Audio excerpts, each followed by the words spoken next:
আসসালামু আলাইকুম ওয়া রাহমাতুল্লাহি ওয়া বারাকাতুহু। আলহামদুলিল্লাহি রাব্বিল আলামিন ওয়াল আকিবাতু লিল মুত্তাকিন ওয়াসসালাতু ওয়াসসালামু আলা সাইয়্যিদিল মুরসালিন নবিয়িনা মুহাম্মদ ওয়া আলা আলিহি ওয়া সাহবিহি আজমাইন, আম্মা বা'দ। সম্মানিত ইসলাম প্রিয় দিনী ভাই সকল, আল্লাহ রাব্বুল আলামিনের সমস্ত প্রশংসা এবং প্রিয় নবী মুহাম্মদ মুস্তাফা সাল্লাল্লাহু আলাইহি ওয়াসাল্লামের প্রতি অনেক অনেক দরুদ ও সালাম বর্ষিত হোক। আল্লাহুম্মা সাল্লি আলাইহি আল্লাহুম্মা বারিক আলাইহি। আজ জুমার নামাজ পর আমরা এই স্থানে একত্রিত হয়েছি। যে বিষয়ে আলোচনা করার ইচ্ছা আছে সে বিষয়টি বর্তমান যুগে একটি প্রয়োজনীয় বিষয়, বিশেষ করে প্রয়োজনীয় বিষয়, এমন একটি বিষয় যে সম্পর্কে সাধারণত আলোচনা একটু কমই পাওয়া যায়। এমন একটি বিষয় যে বিষয়ে অনেক ভাই, ইতিপূর্বে অনেক ভাই যারা বিশেষ করে ইন্টারনেট এবং ফেসবুকের সাথে জড়িত, এরকম অনেক ভাই আবেদন করেছিলেন, কিন্তু তাদের সেই আবেদন তৎক্ষণাৎ সাড়া দেওয়া যায়নি। ধীরে ধীরে বিষয়টির সম্পর্কে জানা ও পড়াশোনা করার পরেই আলোচনাটি করার ইচ্ছা করেছি। বিষয়টি হলো বর্তমান যুগে একটি সম্প্রদায়কে কেন্দ্র করে, যে সম্প্রদায় বা যেই মতবাদকে বলা হয় খারেজি মতবাদ। কি মতবাদ? খারেজি মতবাদ। এই খারেজি মতবাদটা কি? এই খারেজি ফেরকা বা দলটি কি? এদের আকীদা ও বিশ্বাস কি? এরা কি বলতে চায় এবং বর্তমান যুগে এদের কি ধরনের প্রভাব বিস্তার হয়েছে, এ সম্পর্কে আজকের এই খারেজি পরিচিতি, তাদের আকীদা ও বিশ্বাস এবং সতর্কীকরণ সম্পর্কে আজকের এই আলোচনা ইনশাআল্লাহ। খারেজি শব্দটি আপনাদেরকে প্রথমে এর অর্থটি জানতে হবে, এবং এই অর্থটি জানাতে বিশেষ করে যারা সৌদি আরবে থাকছেন তাদের জন্য খুব সহজ এর আবিধানিক অর্থটি জানা। আপনারা অধিকাংশ অফিসে যখন ঢুকেন তখন এক্সিট যেখানে লেখা থাকে, বাইরে যাও, সেখানে নিচে লেখা থাকে খরুজ, লেখা থাকে না আরবিতে? আর এন্ট্রি যেখানে হয় সেখানে লেখা থাকে দুখুল। তো খরুজ এটা হলো আরবি শব্দ। এই শব্দ থেকে খারেজি, খরুজ থেকে খারেজি, আর খরুজ শব্দটির বহুবচন হচ্ছে খাওয়ারিজ। খারেজি বা খরুজ কথাটির তাহলে আবিধানিক অর্থ হচ্ছে বের হয়ে যাওয়া, বেরিয়ে যাওয়া। খারেজির আবিধানিক অর্থ হচ্ছে বের হওয়া বা বেরিয়ে যাওয়া। কিন্তু এই অর্থটি দিয়েই কোনো সম্প্রদায়কে চেনা যাবে না। এর যেটা শরঈ অর্থ, পারিভাষিক অর্থ, সেটা জানতে হবে। পারিভাষিক অর্থে খারেজি কাকে বলে এ সম্পর্কে কিতাবুল মিলাল ওয়ান নিহাল একটি বই, খুবই প্রাচীন বই, বইয়ের লেখক হচ্ছেন শাহরস্তানি এবং তার মৃত্যু হয়েছে 548 হিজরিতে।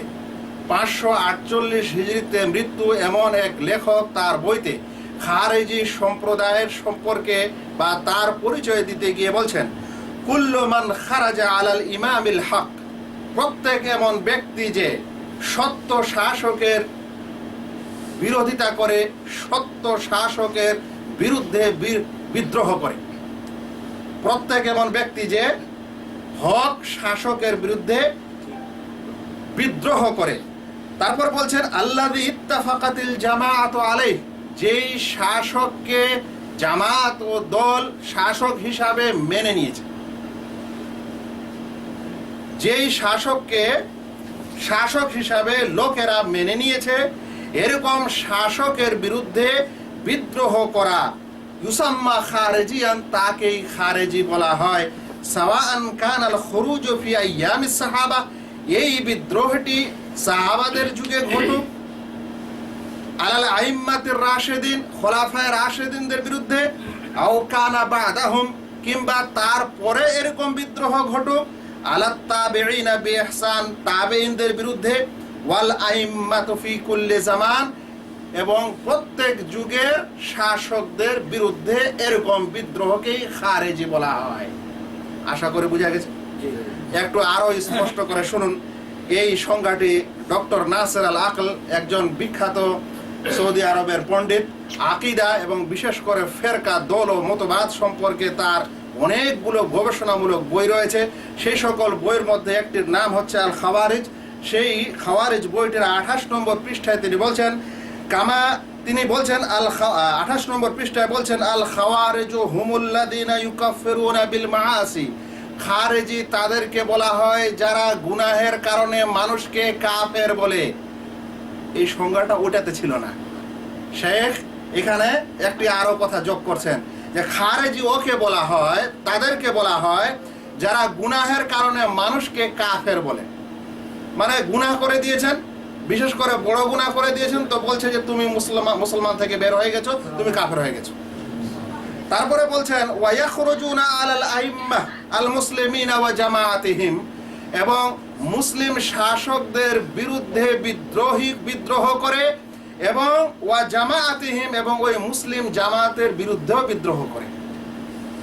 তাহলে এখানে সংজ্ঞাটি আরো একটু স্পষ্ট যে যারা বড় গুনার কারণে মুসলিমকে কাফের বলে, মানে বড় গুনাহ করলেই সে মানুষ কাফের হয়ে গেছে এটা বলে, এবং মুসলিম শাসকদের বিরুদ্ধে এবং স্বয়ং মুসলিম জামাতের বিরুদ্ধে বিদ্রোহ করে, এরকম লোককে কি বলা হয়?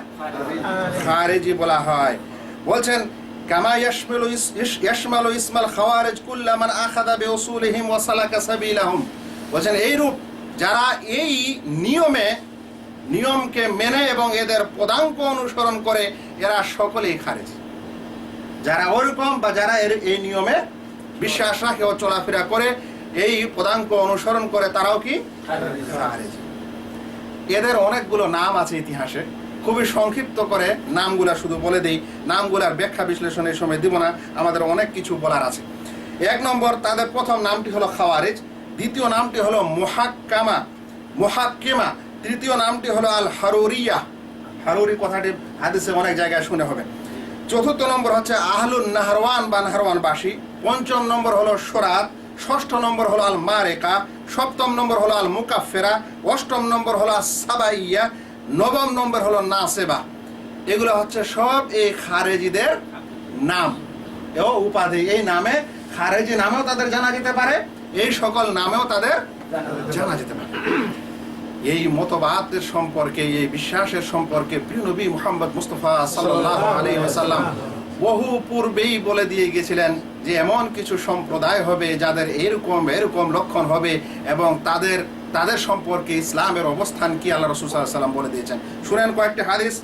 এই হাদিসগুলি প্রত্যেকটি হাদিস গ্রন্থে পাবেন, যেখানে কেতাল ও আহলিল বাগি, বিদ্রোহীদের সঙ্গে যুদ্ধ করা, কিংবা স্বয়ং খাওয়ারেজ নামে, কিংবা যাকাত বন্টনের সময় রাসূল সাল্লাল্লাহু আলাইহি ওয়াসাল্লামের বিরোধিতা করা, এই সকল চ্যাপ্টারে এই সকল হাদিস বর্ণিত হয়েছে। এবং মুহাদ্দিসিনে কেরাম এবং উলামায়ে হাদিস এই হাদিসগুলিকে খারেজি সম্প্রদায়ের সম্পর্কে হাদিস বলে আখ্যা দিয়েছেন। আমরা কয়েকটি হাদিস শুনবো মাত্র।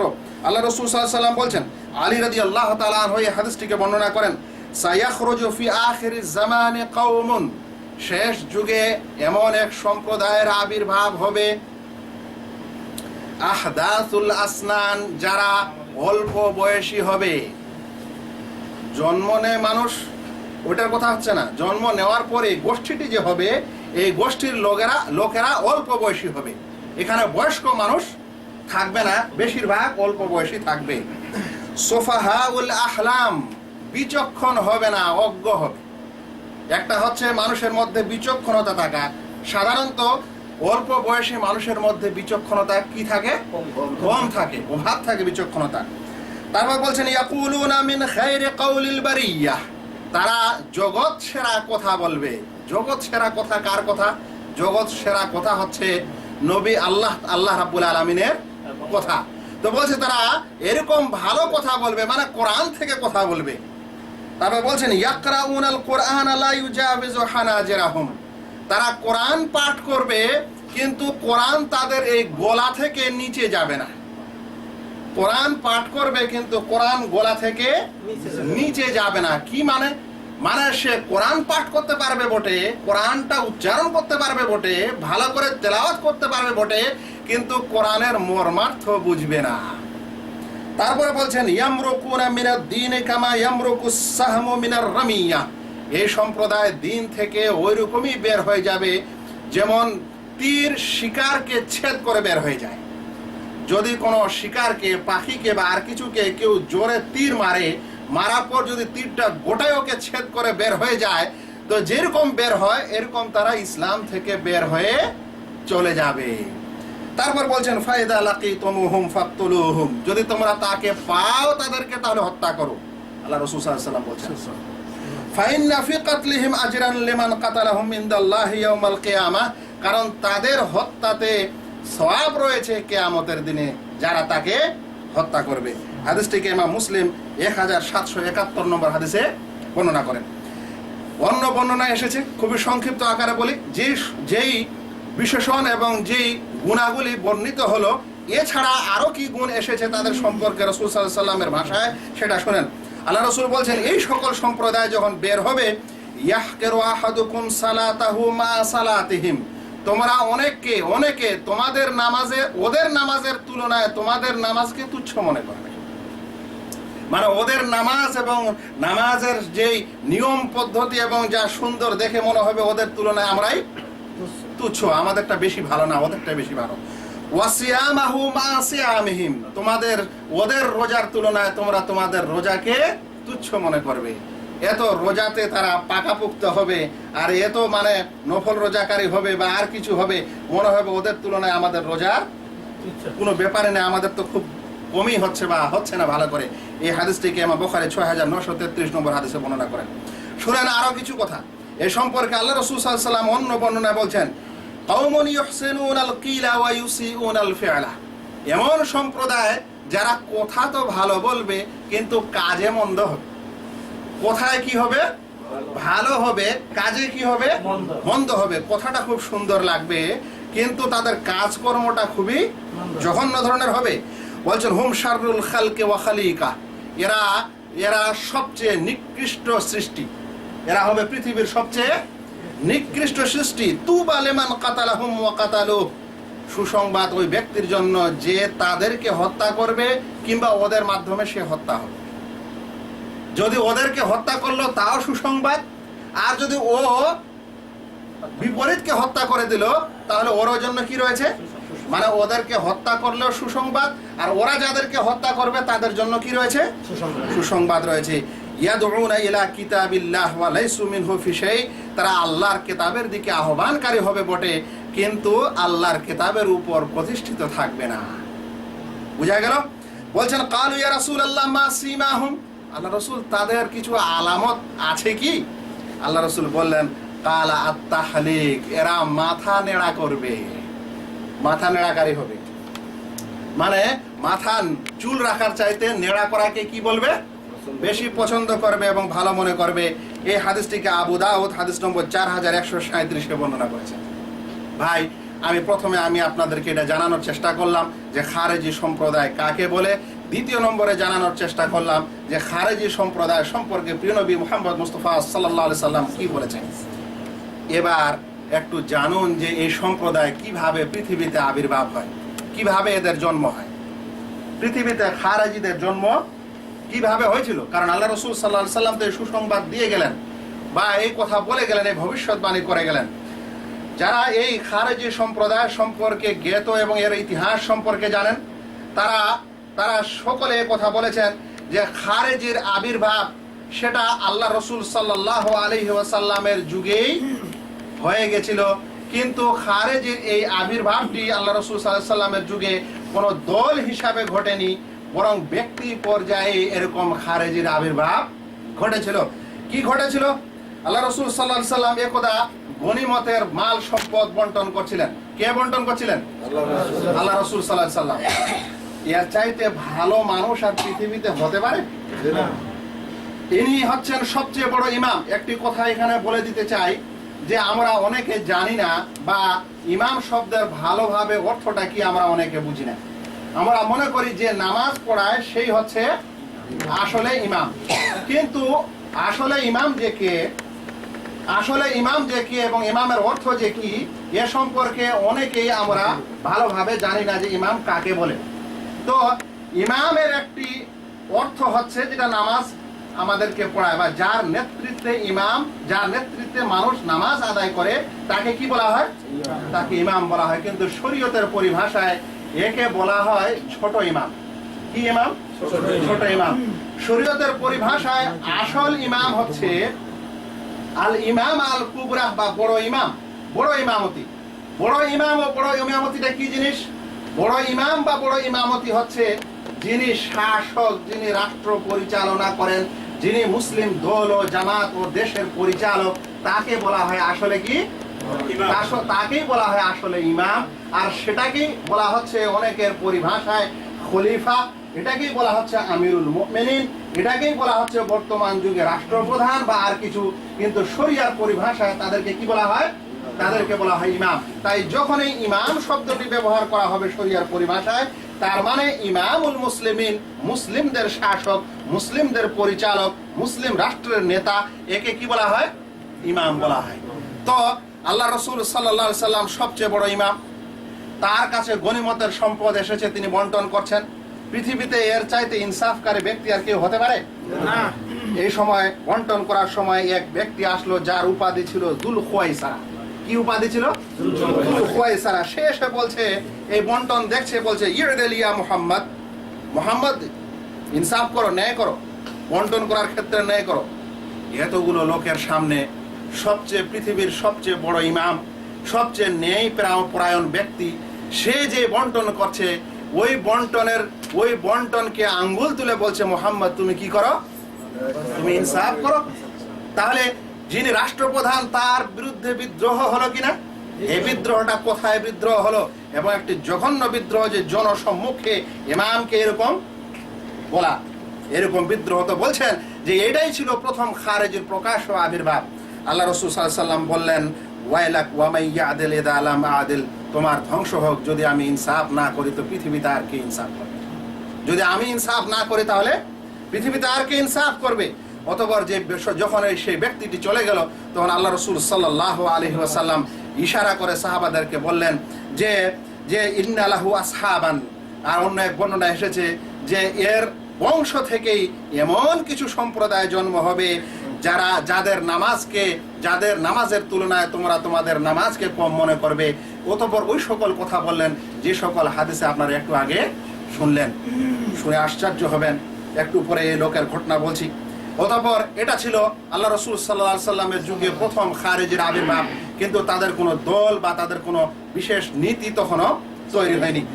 অন্যদিকে আবু বকর এবং উমর রাদিয়াল্লাহু তাআলা আনহুর পর উসমান রাদিয়াল্লাহু তাআলা আনহুর খেলাফতে যে দ্বন্দ্ব ও ঝামেলা হয়, এবং উসমান রাদিয়াল্লাহু তাআলা আনহুকে যারা হত্যা করেছিল, সেই সম্প্রদায়ের যখন ঘটনা মুআররিখগণ, ইতিহাসবিদগণ বর্ণনা করেছেন, তখন ওই সকল লোককে যারা উসমান রাদিয়াল্লাহু তাআলা আনহুর বিরুদ্ধে বিদ্রোহ করেছিল এবং হত্যা করেছিল, তাদেরকে খারেজি বলে উপাধি দিয়েছেন। যেমন ইবনে কাসির রাহমাতুল্লাহ আলাইহি, যেমন তাফসীর মুফাসসির ইবনে জারীর রাহমাতুল্লাহ আলাইহি, তারা এই সম্প্রদায়কে খারেজি বলেছেন। অতঃপর খারেজি একটি দল হিসাবে আবির্ভাব হয়, বা দল হিসাবে তাদের আবির্ভাব ঘটে আলী রাদিয়াল্লাহু তাআলা আনহুর খেলাফতে। কার খেলাফতে? আলী রাদিয়াল্লাহু তাআলা আনহু এবং মুআবিয়া রাদিয়াল্লাহু তাআলা আনহুর মধ্যে বিশেষ একটি বিষয়ে দ্বন্দ্ব লাগে। দ্বন্দ্ব এত বেড়ে যায় যে যুদ্ধ করার উপক্রম হয়ে যায়। যখন যুদ্ধ করার সময় হয়, তখন সিফিন নামক জায়গায় বিশাল দুই জনসমুদ্র চলে আসে লড়াই করার জন্য। এই সময় একটা বিরাট বিপদ সংকেত দেখা যাচ্ছিল, যে সকলেই প্রায় সাহাবী এবং তাবি ও তাবা তাবিন, আর একদিকে আলী রাদিয়াল্লাহু তাআলা আনহু, একদিকে মুআবিয়া রাদিয়াল্লাহু তাআলা আনহু। দুই দলের মধ্যে যদি এখন সংঘর্ষ লাগে, তাহলে মুসলিম এবং ইসলামের যে কত বড় ক্ষতি হতে পারে সেটা আশঙ্কা করতে পারেন একটু চিন্তা ভাবনা করলে। এরকম সময়ে একটি বিশেষ সিদ্ধান্ত হলো যে লড়াই না করে আলী রাদিয়াল্লাহু তাআলা আনহু একজন লোককে পাঠাবে, আর মুআবিয়া রাদিয়াল্লাহু তাআলা আনহু একজন লোককে পাঠাবে। এই উভয় দুই লোক মিলে এই সমস্যার সমাধান করে দিবে, বা এই সমস্যার মীমাংসা করে দিবে। কি করে দিবে? মীমাংসা করে দিবে। তাই আলী রাদিয়াল্লাহু তাআলা আনহুর পক্ষ থেকে আবু মুসা আশআরী রাদিয়াল্লাহু তাআলা আনহুকে নির্বাচন করা হলো, আর মুআবিয়া রাদিয়াল্লাহু তাআলা আনহুর পক্ষ থেকে আমর বিন আস রাদিয়াল্লাহু তাআলা আনহুকে নির্ধারণ করা হলো। করার পরে মীমাংসা, এই ঘটনার বা এই সমস্যার মীমাংসা করার জন্য তাদেরকে সালেসি বা তৃতীয় পক্ষ হিসাবে নির্বাচন করা হলো। এই কথা বা এই সিদ্ধান্ত শুনে কিছু মানুষ বলল যে আলী, তুমি এই আল্লাহর বিধানকে মানুষকে বিচারক বানিয়ে দিলে। কি বলছে? যে আলী, তুমি আল্লাহর বিধানে কাকে বিচারক বানালে? মানুষকে বিচারক বানিয়ে দিলে। মুয়াবিয়া, তুমি আল্লাহর বিধানে মানুষকে বিচারক বানিয়ে দিলে, মানুষকে মীমাংসাকারী বানিয়ে দিলে, অথচ আল্লাহ ছাড়া কারো মীমাংসা হতে পারে না। তখন কোরআনের আয়াত পাঠ করে বলছে, ইনিল হুকমু ইল্লা লিল্লাহ, আল্লাহ ছাড়া কোনো বিধান নেই। কি বলল? আল্লাহ ছাড়া কোনো বিধান নেই, কোনো বিধানদাতা নেই। তুমি আলী এবং মুয়াবিয়া উভয়ে তোমরা মানুষকে এই বিষয়ে সিদ্ধান্ত করার জন্য নির্বাচন করলে, তার মানে তোমরা আল্লাহর বিধানকে বিধান মানলে না, বরং মানুষকে তুমি বিচারক ও মীমাংসাকারী তৃতীয় পক্ষে নির্ধারণ করে নিলে। আমরা তোমাদের সাথে থাকতে পারি না।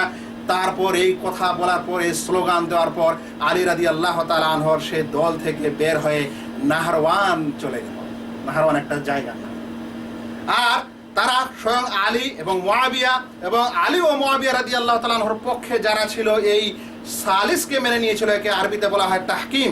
এই তাহকিমকে যারা মেনে নিয়েছিল তাদের সকলকে তারা কাফের বলে সেখান থেকে বিচ্ছেদ হয়ে গেল। তাহলে এখানে কয়টি ঘটনা ঘটলো? এখানে এক নম্বর ঘটলো যে তারা শাসকের আনুগত্য করলো না, স্পষ্টই বিরোধিতা করলো। এবং শুধু বিরোধিতা নয়, বরং বিরোধিতা করার পর সাথে সাথে তাদেরকে কাফের বলে দিল। অথচ কি কারণে তারা কাফের বলল তার বিশ্লেষণ ওরাই করে, কোনো মুসলিম সমাজ করেনি। মানে কাফের মানুষকে তারা বলছে কোনো অপরাধের কারণে, আসলে ওই অপরাধটা, ওই গুনাহটা কুফরি না কুফরি নয়, এটা তারা নিজেই বিচার করছে বলে আমাদের বা সাহাবায়ে কেরামের সিদ্ধান্ত নিল না।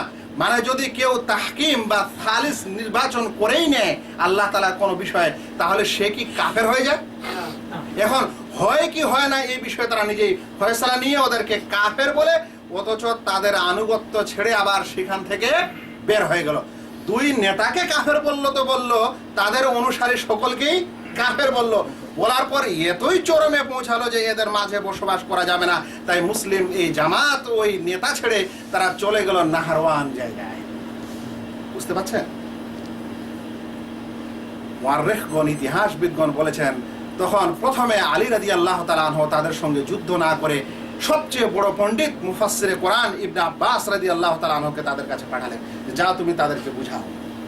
বুঝানো হলো, কিছু মানুষ বুঝে ফিরলো আর অনেকেই ফিরলো না। অতঃপর আলী রাদিয়াল্লাহু তাআলা আনহু তাদের সঙ্গে লড়াই করলেন ও যুদ্ধ করলেন। যুদ্ধ করার পর সাহাবায়ে কেরাম বলছেন যে তাদের এই যে শেকল সুরাত, যেমন হাদিসে শুনলেন যে তাদের নামাজের তুলনায়, রোজার তুলনায় আমাদের নামাজ রোজার তুচ্ছ মনে হবে, তাদের চেহারা ছবিতে তারপরে দিনদার পরহেজগারিতা প্রকাশ পাবে। সাহাবায়ে কেরাম বলছেন যে আমরা যুদ্ধ করেছিলাম, কিন্তু মনে একটু কিন্তু লাগছিল যে এই লোকগুলোর সঙ্গে কি যুদ্ধ করা উচিত না উচিত নয়। তারপরে যখন যুদ্ধ শেষ হলো, বলছেন তখন আলী রাদিয়াল্লাহু তাআলা আনহু পাঠালেন এক ব্যক্তিকে যে দেখো তো যুলখওয়াইসরাকে পাওয়া যাচ্ছে কি যায় না। যুলখওয়াইসরা কে? ওই ব্যক্তি যে আল্লাহ রাসূল সাল্লাল্লাহু আলাইহি সাল্লামের গনিমতের মাল সম্পদ বন্টন করার সময় কি করেছিল, যে ইনসাফ করেনি বলে আল্লাহ রাসূল সাল্লাল্লাহু আলাইহি সাল্লামকে অভিযোগ করেছিল। সেই ব্যক্তির যে সিফাত, যে গুণাগুণ আল্লাহ রাসূল সাল্লাল্লাহু আলাইহি সাল্লাম বলেছিলেন, সাহাবী বলছেন যে আমি স্বয়ং, মনে হয় আবু সাঈদ খুদরি রাদিয়াল্লাহু তাআলা আনহু, তিনি বলছেন যে আমি স্বচক্ষে আল্লাহ রাসূল সাল্লাল্লাহু আলাইহি সাল্লামের যেই গুণাগুণ বলে দিয়েছিলেন সেই গুণগুলি ওই লোকটির মধ্যে দেখলাম যে হুবহু ওই গুণগুলি আছে এবং সে হত্যা হয়েছে। তখন আমরা সকলে তাকবীর দিলাম যে আমরা যে আজ হত্যা করেছি, এখানে যুদ্ধ করেছি, কোনো অপরাধ করিনি, বরং আল্লাহ রাসূল সাল্লাল্লাহু আলাইহি সাল্লাম যাদের সম্পর্কে এরকম বলেছিল আমরা এরকম করেছি এবং আমরা হকে আছি, এই কারণে তাদের বলছে। তখন আমাদের মনটা ঠান্ডা হলো এবং আমাদের খুশি হলো। খুশিতে তারা সবাই তাকবীর ধ্বনি দিল। বন্ধুগণ, এখানে দেখার বিষয় হচ্ছে, এটা হচ্ছে খারেজি সম্প্রদায়। যে খারেজি সম্প্রদায়ের প্রথম অপরাধ হলো তারা গুনাহের কারণে মানুষকে কাফের বলে। যদি আজ আমরা ধরেও নিই যে আলী এবং মুয়াবিয়া রাদিয়াল্লাহু তাআলা আনহুমা যখন এই সালেসি বা তৃতীয় পক্ষ নির্ধারণ করলেন, তখন যদি এটা আমরা অপরাধ ধরেও নিই, তাহলে গুনাহ ধরে নিই, কিন্তু কি এটা কুফরি গুনাহ? আচ্ছা, তারপরে যদি কেউ গুনাহ করেই নেয়, তাহলে যে গুনাহ করছে, যে বাদশাহ বা যে রাষ্ট্র পরিচালক, ওকে এবং ওর আনুগত্যশীল যারা আছে সকলকেই কি কাফের বলা যাবে? এত কুফরিটা কি ছোট জিনিস? তারপরে দেখেন যে তৎক্ষণাৎ তারা ওই মুসলিম নেতার আনুগত্য ছাড়লো এবং মুসলিম জামাতকে ছেড়ে বিদ্রোহ করে দিল, দেওয়ার পর ওই দল ও ওই দেশ ছেড়ে বা ওই স্থান ছেড়ে নাহরওয়ান জায়গায় গিয়ে অবস্থান নিল। তাহলে এগুলো হচ্ছে খারেজি সম্প্রদায়ের বড় বড় বৈশিষ্ট্য। সামনে যখন আমি আলোচনা করব এই বর্তমান যুগের খারেজির কথা, তখন মিলিয়ে দেখবেন যে ওই রকমই সেফাত ও গুণাগুণ বর্তমান যুগের খারেজি সম্প্রদায়ের মধ্যেও রয়েছে। আমরা এই ঘটনা এখানে শেষ করি, তবে যেতে যেতে একটু কথা বলে দিই। যারা এই কথা বলেছিল যে তোমরা দুইজন অর্থাৎ আলী ও মুআবিয়া, তোমরা দুইজন আল্লাহ তাআলার বিধানে মানুষকে বিচারক বানিয়েছো, এই জন্য আমরা তোমাদেরকে কাফের মনে করি এবং তোমাদেরকে আনুগত্য ছাড়ি, এটা ছিল স্বয়ং তাদের প্রথম ভুল। এবং আল্লাহ রাসূল সাল্লাল্লাহু আলাইহি সাল্লামের কথা খুবই স্পষ্ট এবং খুবই সত্য। তিনি বলেছিলেন তারা কোরআন তো পড়বে বটে, কিন্তু কোরআন গলার নিচে যাবে না, মানে কোরআন বুঝবে না। কোরআনের আয়াত দিয়ে দলিল দিল। ইবনে আব্বাস রাদিয়াল্লাহু তাআলা আনহুকে যখন পাঠানো হয়েছিল তাদেরকে বোঝানোর সময়, তখন ইবনে আব্বাস রাদিয়াল্লাহু তাআলা আনহু কোরআনের কয়েকটি আয়াত পাঠ করে শোনান, যেখানে এরকম সমস্যার সময় আল্লাহ তাআলা মানুষকে বিচারক রূপে নির্ধারণ করার আদেশ করেছেন, না হলে যেতে বলেছেন। শুনেন আয়াতটি সূরা নিসার 35 নম্বর আয়াত। আল্লাহ তাআলা বলছেন, ওয়াইন খিফতুম শিকাকা বাইনিহিমা, যদি স্বামী ও স্ত্রী উভয়ের মধ্যে কোনো ঝগড়া ঝামেলা এবং বিবাদ লক্ষ্য করো, তাহলে কি করো? ফাবাসু হাকামান মিন আহলি, তাহলে ওই স্বামীর পক্ষ থেকে একজন বিচারককে পাঠাও। ওয়া হাকামান মিন আহলিহা, এবং স্ত্রীর পক্ষ থেকে একজন বিচারককে পাঠাও। সালিসি পাঠাও, তৃতীয় পক্ষকে পাঠাও। ইন ইউরিদা ইসলাহা, যদি তারা উভয়ের মধ্যে মানে স্বামী স্ত্রীর বিবাদ মীমাংসা করতে চায়, ইউয়াফিকিল্লাহু বাইনাহুমা, তাহলে আল্লাহ তাআলা অবশ্যই উভয়ের মধ্যে একটা তৌফিক দান করবেন। তাহলে স্বামী স্ত্রীর বিবাদের সময় হাকিম বা তৃতীয় পক্ষ নির্ধারণ করা শরীয়তের বিধান না বিধান নয়? বিধান স্পষ্ট। আরো শুনেন, যদি কোনো ব্যক্তি ইহরাম অবস্থায় হজ বা উমরা করার সময় ইহরামের নিয়ত করেছে এবং সেই সময় ইহরামের সময় সে ভুল করেই হোক বা আর কিছুই হোক স্বীকার করে নিল, স্বীকার করা নিষেধ না জায়েজ? স্বীকার করা নিষেধ ইহরাম অবস্থায়। কেউ যদি স্বীকার করে নেয় কোনো অগৃহপালিত পশুকে, যেগুলো খাওয়া জায়েজ, যেমন মনে করেন খরগোশ শিকার করে নিয়েছে, যেমন মনে করেন পাখি শিকার করেছে, কিংবা আরো যে সকল মানে উট পাখি ইত্যাদি হরিণ এগুলা শিকার করে নিয়েছে, যেগুলা আসলে গৃহপালিত পশু নয়, তাহলে ইসলামের বিধান হলো যে এরকম দুই ব্যক্তিকে নির্ধারণ করো যারা এর তুলনায় মানে এই গৃহপালিত পশু যেগুলাকে শিকার করা হয়েছে এরকম সম পশু গৃহপালিত পশু যেন বিচার করে দেওয়া হয়, মানে দণ্ড হিসাবে ওই রকম ওই সমতুল্য গৃহপালিত পশু কি করতে হবে? ফিদিয়া দিতে হবে। কিন্তু যদি সে হরিণ শিকার করে, তাহলে গৃহপালিত পশুর মধ্যে গরু না উট না ছাগল কোনটা দিতে হবে, এই জিনিসটা বিচার করার জন্য দুইজন হাকিম বা দুইজন বা তৃতীয় পক্ষ নির্ধারণ করো। আল্লাহ বলছেন সূরা মায়েদার 95 নম্বর আয়াত, ইয়াহকুমু বিহি যাওয়া আদলিম মিনকুম, এটা যে নির্ধারণ করবে গৃহপালিত পশু হিসাবে, বলছেন ইয়াহকুমু বিহি যাওয়া আদলিম মিনকুম, তোমাদের মধ্যে ইনসাফকারী দুইজন ব্যক্তি এর কি করবে? মীমাংসা করবে, ইনসাফ করবে। তাহলে আল্লাহ তাআলার বিধানে মানুষ মীমাংসা করতে পারে না? তাহলে তাদের এই কথা বলে বের হয়ে যাওয়া কি ঠিক ছিল? একেবারে ঠিক ছিল না। কিন্তু আল্লাহ রাসূল সাল্লাল্লাহু আলাইহি ওয়াসাল্লামের কথাই সত্য যে তারা কোরআন তো পড়বে বটে, কিন্তু কোরআন গলার নিচে যাবে না। মানে কোরআন থেকে কথা বলবে, কিন্তু সবচেয়ে ভালো কথা বলবে, কিন্তু কোরআন তারা বুঝবে না। মনে রাখবেন এ সম্পর্কে আরো স্পষ্ট দলিল হচ্ছে আল্লাহ তাআলা বলছেন সূরা হুজুরাতের 9 নম্বর আয়াত, ওয়াইন তাইফাতানি মিনাল মুমিনিনা ইকতাতালু ফাসলিহু বাইনাহুমা, যদি তোমাদের মধ্যে দুই মুমিন দল বিভেদ করে, লড়াই করে, ঝগড়া করে, তাহলে দুই দলের মধ্যে তোমরা মীমাংসা করে দাও। তাহলে আলী মুআবিয়া রাদিয়াল্লাহু তাআলার মধ্যে বিভেদ হচ্ছিল, মানুষকে মীমাংসাকারী করলো, এটা কি অপরাধ ছিল? এরকম কোনোই অপরাধ ছিল না, কিন্তু তবুও তাদের কাছে অপরাধ, এত বড় অপরাধ যে কাফের হয়ে গেছে, ওই দলে থাকা যাবে না, ওই জামাতে থাকা যাবে না, এবং তাদের সকলকে কাফের বলে বের হয়ে যেতে হবে। এটা হচ্ছে খারেজি মতবাদ। এটাকে কি বলে? খারেজি মতবাদ। এরা কোরআন থেকে কথা বলে বটে, কিন্তু কোরআনকে বুঝে না। এই সকল খারেজি দলের বৈশিষ্ট্য কিছু শুনেন।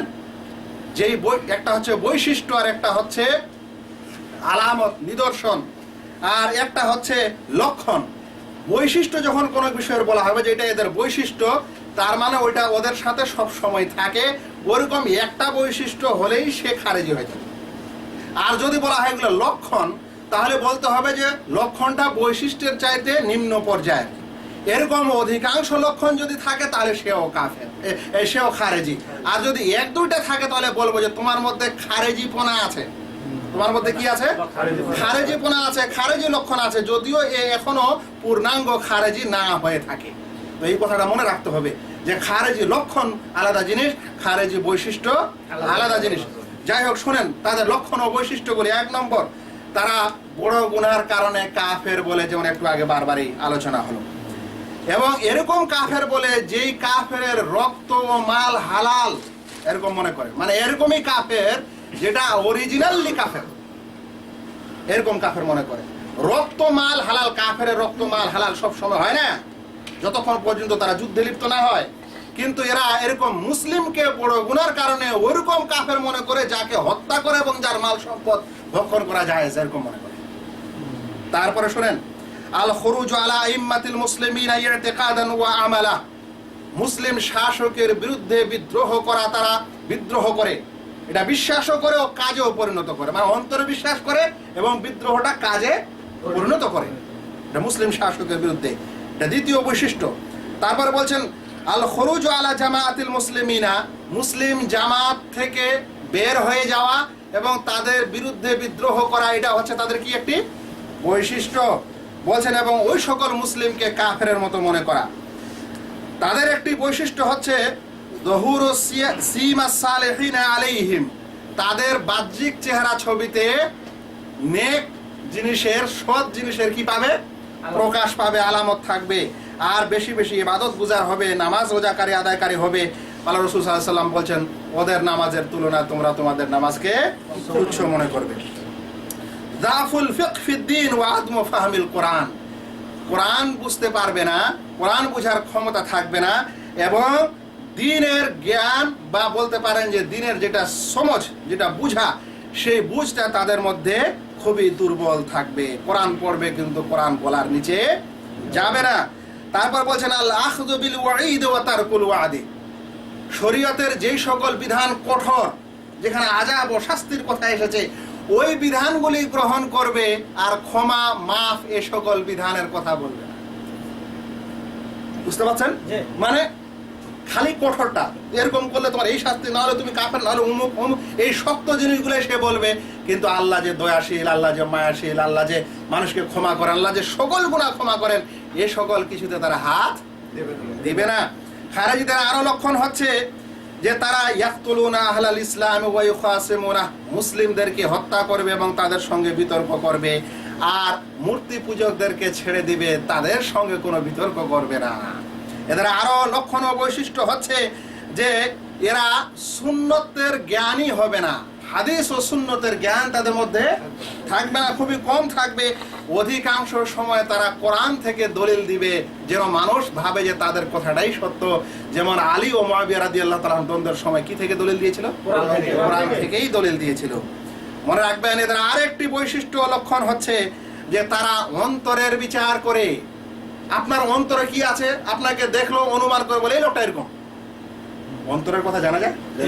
যতক্ষণ পর্যন্ত আপনি মুখে প্রকাশ না করেন ততক্ষণ পর্যন্ত আপনার অন্তরে কি আছে এটা কেউ জানে না। কিন্তু এরা অন্তরকেই বিচার করে দেয়, যে এরকম বলে দিবে এই লোকটা হচ্ছে অমুক, অমুকের গোলাম, অমুকের দাস, দরবারি, হ্যান ত্যান। কেমন করে জানলে ভাই? এরা এই করে না, সেই করে না, অন্তরের বিচার করবে এবং লাওয়াজিম দ্বারা বিধান দেবে। লাওয়াজিম কি জিনিস? কথার মানে একটা আছে না কথা আমাদের বাংলায়, যে আপনি এরকম বললেন তার মানে এরকম। ইসলামে তার মানে শব্দটা দিয়ে কাউকে আপনি কুফরির বিধান দিতে পারেন না। কুফরির বিধানে স্পষ্ট থাকতে হবে, যেমন সে এমন কথা বলবে, এমন আচরণ করবে যেটা আসলেই কুফর।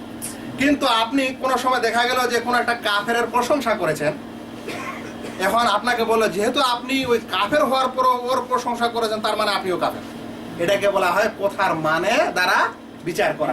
তো কথার মানে দ্বারা তারা বিচার করবে, আসলে অরিজিনাল কোথায় ওরা আসবে না। যাই হোক, এটা ছিল আমাদের এই খারেজি সম্প্রদায়ের বিশেষ বৈশিষ্ট্য, আলামত, যেটা প্রাচীন খারেজি। এবার ধীরে ধীরে শোনেন বর্তমান যুগের খারেজি এবং এদের একই। তার পূর্বে একটু বলে দিই যে খারেজিরাও অনেক প্রকারে বিভক্ত হয়ে গেছিল, তারাও কিন্তু অনেকে একসাথে থাকতে পারেনি। তাদের একটি দলের নাম হচ্ছে আজারেক, দ্বিতীয় দলের নাম হচ্ছে সাফারিয়া, তৃতীয় দলের নাম হচ্ছে নাজদাত, আর চতুর্থ দলের নাম হচ্ছে আবাদিয়া। এই প্রথম তিনটি দল যুগের আবর্তে পৃথিবী থেকে এরা বিলুপ্তই হয়ে গেছে পটে, কিন্তু আবাদি খারেজি দলটা তখন থেকে নিয়ে এখন পর্যন্ত রয়েছে। এদের এক সময় রাজত্ব চলেছিল উত্তর আফ্রিকায়, লিবিয়ায়, তুনিসে, আল জাজায়েরে, এবং তাদের একটা দেশ চলেছিল ওমানে। এই ওমান এখনো কিন্তু এই আবাদি খারেজিয়ার অনেকগুলো লোক বা অনেক তাদের সংখ্যা, এবং বলতে পারেন এখনো পর্যন্ত তাদের অনেক কিছু এই ওমান প্রদেশে এখনো আছে। তবে এই সকল দেশে এরা আছে। একটি পার্থক্য হলো আগের খারেজি এবং ইবাদে খারেজির মধ্যে, যে আগের খারেজিরা বড় গুনাহকারীকে স্পষ্টই কাফের বলতো, এরা বলতো যে এরা কাফের কিন্তু নিয়ামতের কুফরিকারী, অরিজিনাল কাফের না, কিন্তু নিয়ামতকে অস্বীকারী। এতটুকুই পার্থক্য দুই দলের মধ্যে। এবার একটু জানেন যে এগুলা ছিল প্রাচীন যুগের খারেজি। এদের মত ও মতাদর্শ নিয়ে যারা চলবে ওরাও কি হবে? খারেজি হবে। তাই বর্তমান যুগের খারেজি আছে না নেই, এই যুগে আছে কি নেই, এবং এদের কিছু আলামত আছে কি নেই এবার শুনেন। বর্তমান যুগের খারেজি যে দলটি আছে, সেই দলটি তারা নিজের নাম দিয়েছে জামায়াতুল মুসলিমিন। তাদের নিজের দেওয়া নাম কি? জামায়াতুল মুসলিমিন। কিন্তু অন্যান্য লোকেরা, ইতিহাসবিদরা এবং তাদের সম্পর্কে যারা খোঁজ নিয়েছেন, অন্বেষণ করেছেন, তারা তাদেরকে বলেন জামায়াতুত তাকফির ওয়াল হিজরা, তাকফিরি ও হিজরতের জামাত। এদের মিডিয়াতে নাম কি? তাকফিরি ও হিজরতের জামাত। কিন্তু ওরা নিজেকে বলে আমরা হচ্ছে জামায়াতুল মুসলিমিন, এটা হলো তাদের নাম। এটা কখন আবিষ্কার হয় বা কখন এই খারেজি দলটির প্রকাশ ঘটে? এই খারেজি দলটির প্রকাশ ঘটে 1960-এর দশকে। কত? 1960-এর দশকে, যেই সময়ে জামাল আব্দুল নাসের মিশরের প্রেসিডেন্ট ছিল, এবং এই সময়ে অনেকগুলা ধরপাকড় ও গ্রেফতার হয়েছিল জামাল আব্দুল নাসের মাধ্যমে। সেই সময়ে এক বিশেষ ব্যক্তি যার নাম হচ্ছে সৈয়দ কুতুব। কি নাম? সৈয়দ কুতুব। এবং তার একটা তফসিরও আছে, তফসির ফি জিলালিল কোরআন। এই সৈয়দ কুতুব এবং তার সঙ্গে তার সাথীদেরকে, বিশেষ করে 5 জনকে জামাল আব্দুল নাসের হত্যা করেছিল, বা বলতে পারেন ফাঁসি দিয়েছিল। এই ফাঁসি দেওয়ার পর বা সেই সময়ে এই খারেজি দলটির আবিষ্কার হয়, বলতে পারেন মিশরের জেলে এই খারেজি দলটার কি হয়? আবিষ্কার হয়। এই দলটির নাম হচ্ছে, তারা নিজে নাম করেছেন জামায়াতুল মুসলিমিন, কিন্তু তাদের চেনা যায় জামায়াতুত তাকফির ওয়াল হিজরা বলে। এই দলের সবচেয়ে বড় বড় যারা নেতা ছিল এই তাকফিরি গ্রুপের বা খারেজি গ্রুপের, তাদের মধ্যে 1 নম্বর নাম হচ্ছে শেখ আলী ইসমাইল। তিনি আজহার ইউনিভার্সিটির একজন পড়ুয়া ছিলেন। দ্বিতীয় জনের নাম হচ্ছে শুকরি আহমেদ মুস্তফা। 1942 খ্রিস্টাব্দে তার জন্ম, এবং জামায়াতুল ইখওয়ান বা এ সৈয়দ কুতুবের দলেরই লোক ছিল। অতঃপর তাকে 1978 খ্রিস্টাব্দে তাকে ফাঁসি দেওয়া হয়েছিল। এই দলের তৃতীয় বড় পণ্ডিতের বা ব্যক্তির নাম হচ্ছে মাহের আব্দুল আজিজ, আর তাকে আবু আবদুল্লাহ বলে চেনা যায়। এই সকল লোক হচ্ছে বর্তমান খারেজি যুগে খারেজি সম্প্রদায়ের কি নেতা। এদের আলামত বৈশিষ্ট্য কি? এদের আলামত বৈশিষ্ট্য দেখবেন যেগুলো এর আগে ছিল ওগুলোই আছে, এবং আরো কিছু বেশি হয়েছে। এটা আমাদের চিনার দরকার, কারণ বর্তমান যুগে খারেজি সম্প্রদায় এইখান থেকেই বের হয়, এবং এই সকল আলামত বর্তমান যুগের মানুষের মধ্যে থাকলে সে খারেজি মানুষ। 1 নম্বর, তাদের প্রথম বৈশিষ্ট্য ছিল তাকফির বা বড় গুনার কারণে কি করা? কুফরি করা। আজও তারা বলেছে যে ব্যক্তি বড় গুনাহ করবে সে মুখরিজ মিনাল মিল্লাহ, মিল্লাতে ইসলাম থেকে বের হয়ে যাবে। এরা তাকফিরের সম্পর্কে আরো একটি কথা বলেছে, যে যেই সকল বাদশা তাদের দেশে কোরআনের বিধান অনুযায়ী ফয়সালা করে না, তারা একচাটিয়া সকলে কাফের। আবার কি হলো? ওখান থেকে একটা জিনিস এখানে কি হয়ে গেছে? যোগ হয়েছে, আরো বেশি হয়েছে। কিন্তু শুনেন, ওরা ছিল যে বড় গুনাহ করলে কাফের, এরা বলছে ওরা তো কাফের বড় গুনাহকারী, কিন্তু ওই সকল বাদশা যারা মুসলিম, কিন্তু তাদের দেশে ইসলামিক নিয়মে বিচার আচার হয় না, এরা সকলে কি? এরা কাফের। সেই জন্য বাংলাদেশে যখন বম ব্লাস্টিং হয়েছিল ঝালুকাঠিতে, তখন সব ব্লাস্টিং গুলা কোথায় হয়েছিল? সবগুলা আদালতে হয়েছিল। কেন? কারণ বলছে এই আদালতে এরা কুফরি বিচার করছে, তাই এগুলা কি আগে কি করতে হবে? এগুলাতে আগে ধ্বংস করতে হবে। শুনেন, এরকম সকল বাদশাহ পৃথিবীতে যারা মুসলিম দেশ পরিচালনা করছে কোনো পার্থক্য করবে না যে এরা আল্লাহর বিধান স্বীকার করে বা না করে, মানে বা না মানে, কেন করে না, কোনো অজুর আছে কিনা, এগুলোর কোনো বিষয়ের বিশ্লেষণ না করে একচেটিয়া এরা সকলে কি কাফের। এরা বলেছে যে বর্তমান যুগের যতগুলা মুসলিম সমাজ আছে সকল মুসলিম সমাজ হচ্ছে জাহেলি সমাজ। কি সমাজ? এগুলো হচ্ছে জাহেলি সমাজ। জাহেলি সমাজের ব্যাখ্যা কি একটু পরে দেখবো। সৈয়দ কুতুব তার নিজের তাফসীরুল জালালিল কোরআনে কি বলেছে একটু পরে শুনবো। এই সকল তাকফিরের মধ্যে তারা বলছে যে যারা ওদের বিরোধিতা করে তারা কাফের, মানে যারা এই তাকফির দলটির কি করে বিরোধিতা করে তারা কাফের, এবং সেগুলো যদি ওলামাও হয় এবং আম পাবলিক হয় সকলে কাফের যারা এদের বিরোধিতা করে। তারপরে বলছেন যারা ওদের দল থেকে বের হয়ে যাবে ওরাও কাফের। কেউ দেখা গেল জামাতের তাকফিরে ছিল কিন্তু পরে ওদের ভুল টুল বুঝে কি হয়ে গেছে, বের হয়ে গেছে, তাহলে ও কি? ও কাফের। সেই কারণে অনেক যুবক আজ যারা তওবা করেছে সেই দল থেকে ফেরার পর খুবই ভয় পায় বা বের হতে চায় না, কারণ জানে আমি যদি বের হই তাহলে আমিও কাফের হয়ে যাব এবং আমারও রক্ত মাল তাদের জন্য হালাল হয়ে যাবে। এই খবর আছে, শুনেন। তারপরে এটা ছিল প্রথম বৈশিষ্ট্য বর্তমান যুগের এই তাকফিরি দল। দ্বিতীয় বৈশিষ্ট্য হলো এরা বলে এই জাহেলি মুসলিম সমাজকে পরিত্যাগ করে আমাদের সমাজে হিজরত করতে হবে। এই জন্য এদের নাম হচ্ছে যে জামাতুল তাকফির ওয়াল হিজরা। জামাতুল তাকফির ওয়াল হিজরা মানে হিজরত করতে হবে ওদের দলে। দেখেন মিলান আলী এবং মুয়াবিয়া রাদিয়াল্লাহু তাআলা আনহুর সময় যে দলটি বের হয়েছিল তারা কি মুসলিম সমাজে বসবাস করেছিল? তারাও এই সমাজ পরিত্যাগ করে নাহরওয়ান জায়গায় চলে গেছিল। আজও এরা বলছে এই সমাজ জাহেলি ছেড়ে চলে যেতে হবে। চলে যেতে হবে কোথায়? ওরা যেখানে বসবাস করছে ওইখানে। এটাকে বলা হচ্ছে তারা কি হিজরা। তারপরে বলছে যে এই সকল হিজরতের কথার মধ্যে হচ্ছে যে মুসলিম সমাজ পরিত্যাগ করতে হবে যেগুলো বর্তমানে আছে। তারপরে বলছে যে মুসলিমদের সঙ্গে জামাত ও জুমাও পরিত্যাগ করতে হবে। মুসলিমদের সাথে সাধারণ মুসলিমদের যে জুমা ও জামাত হয় সেই মুসলিম জুমা ও জামাতে কি হতে পারে না, শরীক হওয়া যাবে না, কারণ সব কাফের। যখন কাফের হয়ে গেছে তাদের সঙ্গে জুমা ও জামাত করা যাবে যাবে না, এই কথা। তারপরে আরো বলেছে যে যে কোনো মুসলিম দেশের চাকরি বাকরি নেওয়া যাবে না। এটা কত নম্বর? এটাকে বলা হচ্ছে হিজরত, পরিত্যাগ করা। হিজরত মানে পরিত্যাগ করা, পরিত্যাগ করতে হবে চাকরি বাকরিও। ওই মুসলিম দেশ সমাজ তাদের ওলামা এমনকি ওই দেশে চাকরি বাকরি সব কিছু পরিত্যাগ করতে হবে। এটাকে বলা হচ্ছে বর্তমান যুগে তাকফিরি জামাতের বা খারিজি জামাতের বৈশিষ্ট্য। দেখেন এই খারিজি জামাতের আর একটি বৈশিষ্ট্য হচ্ছে যে তারা পড়াশোনাতে মানুষকে উদ্বুদ্ধ করে না, বলে তোমরা উম্মি থাকো। উম্মি মানে আরবিতে উম্মি মানে মূর্খই থাকা, পড়াশোনা মানে লেখাপড়া না করা। তো এরা লেখাপড়া না করার দাওয়াত দেয় যে লেখাপড়ার প্রয়োজন নেই। বলছেন কেন?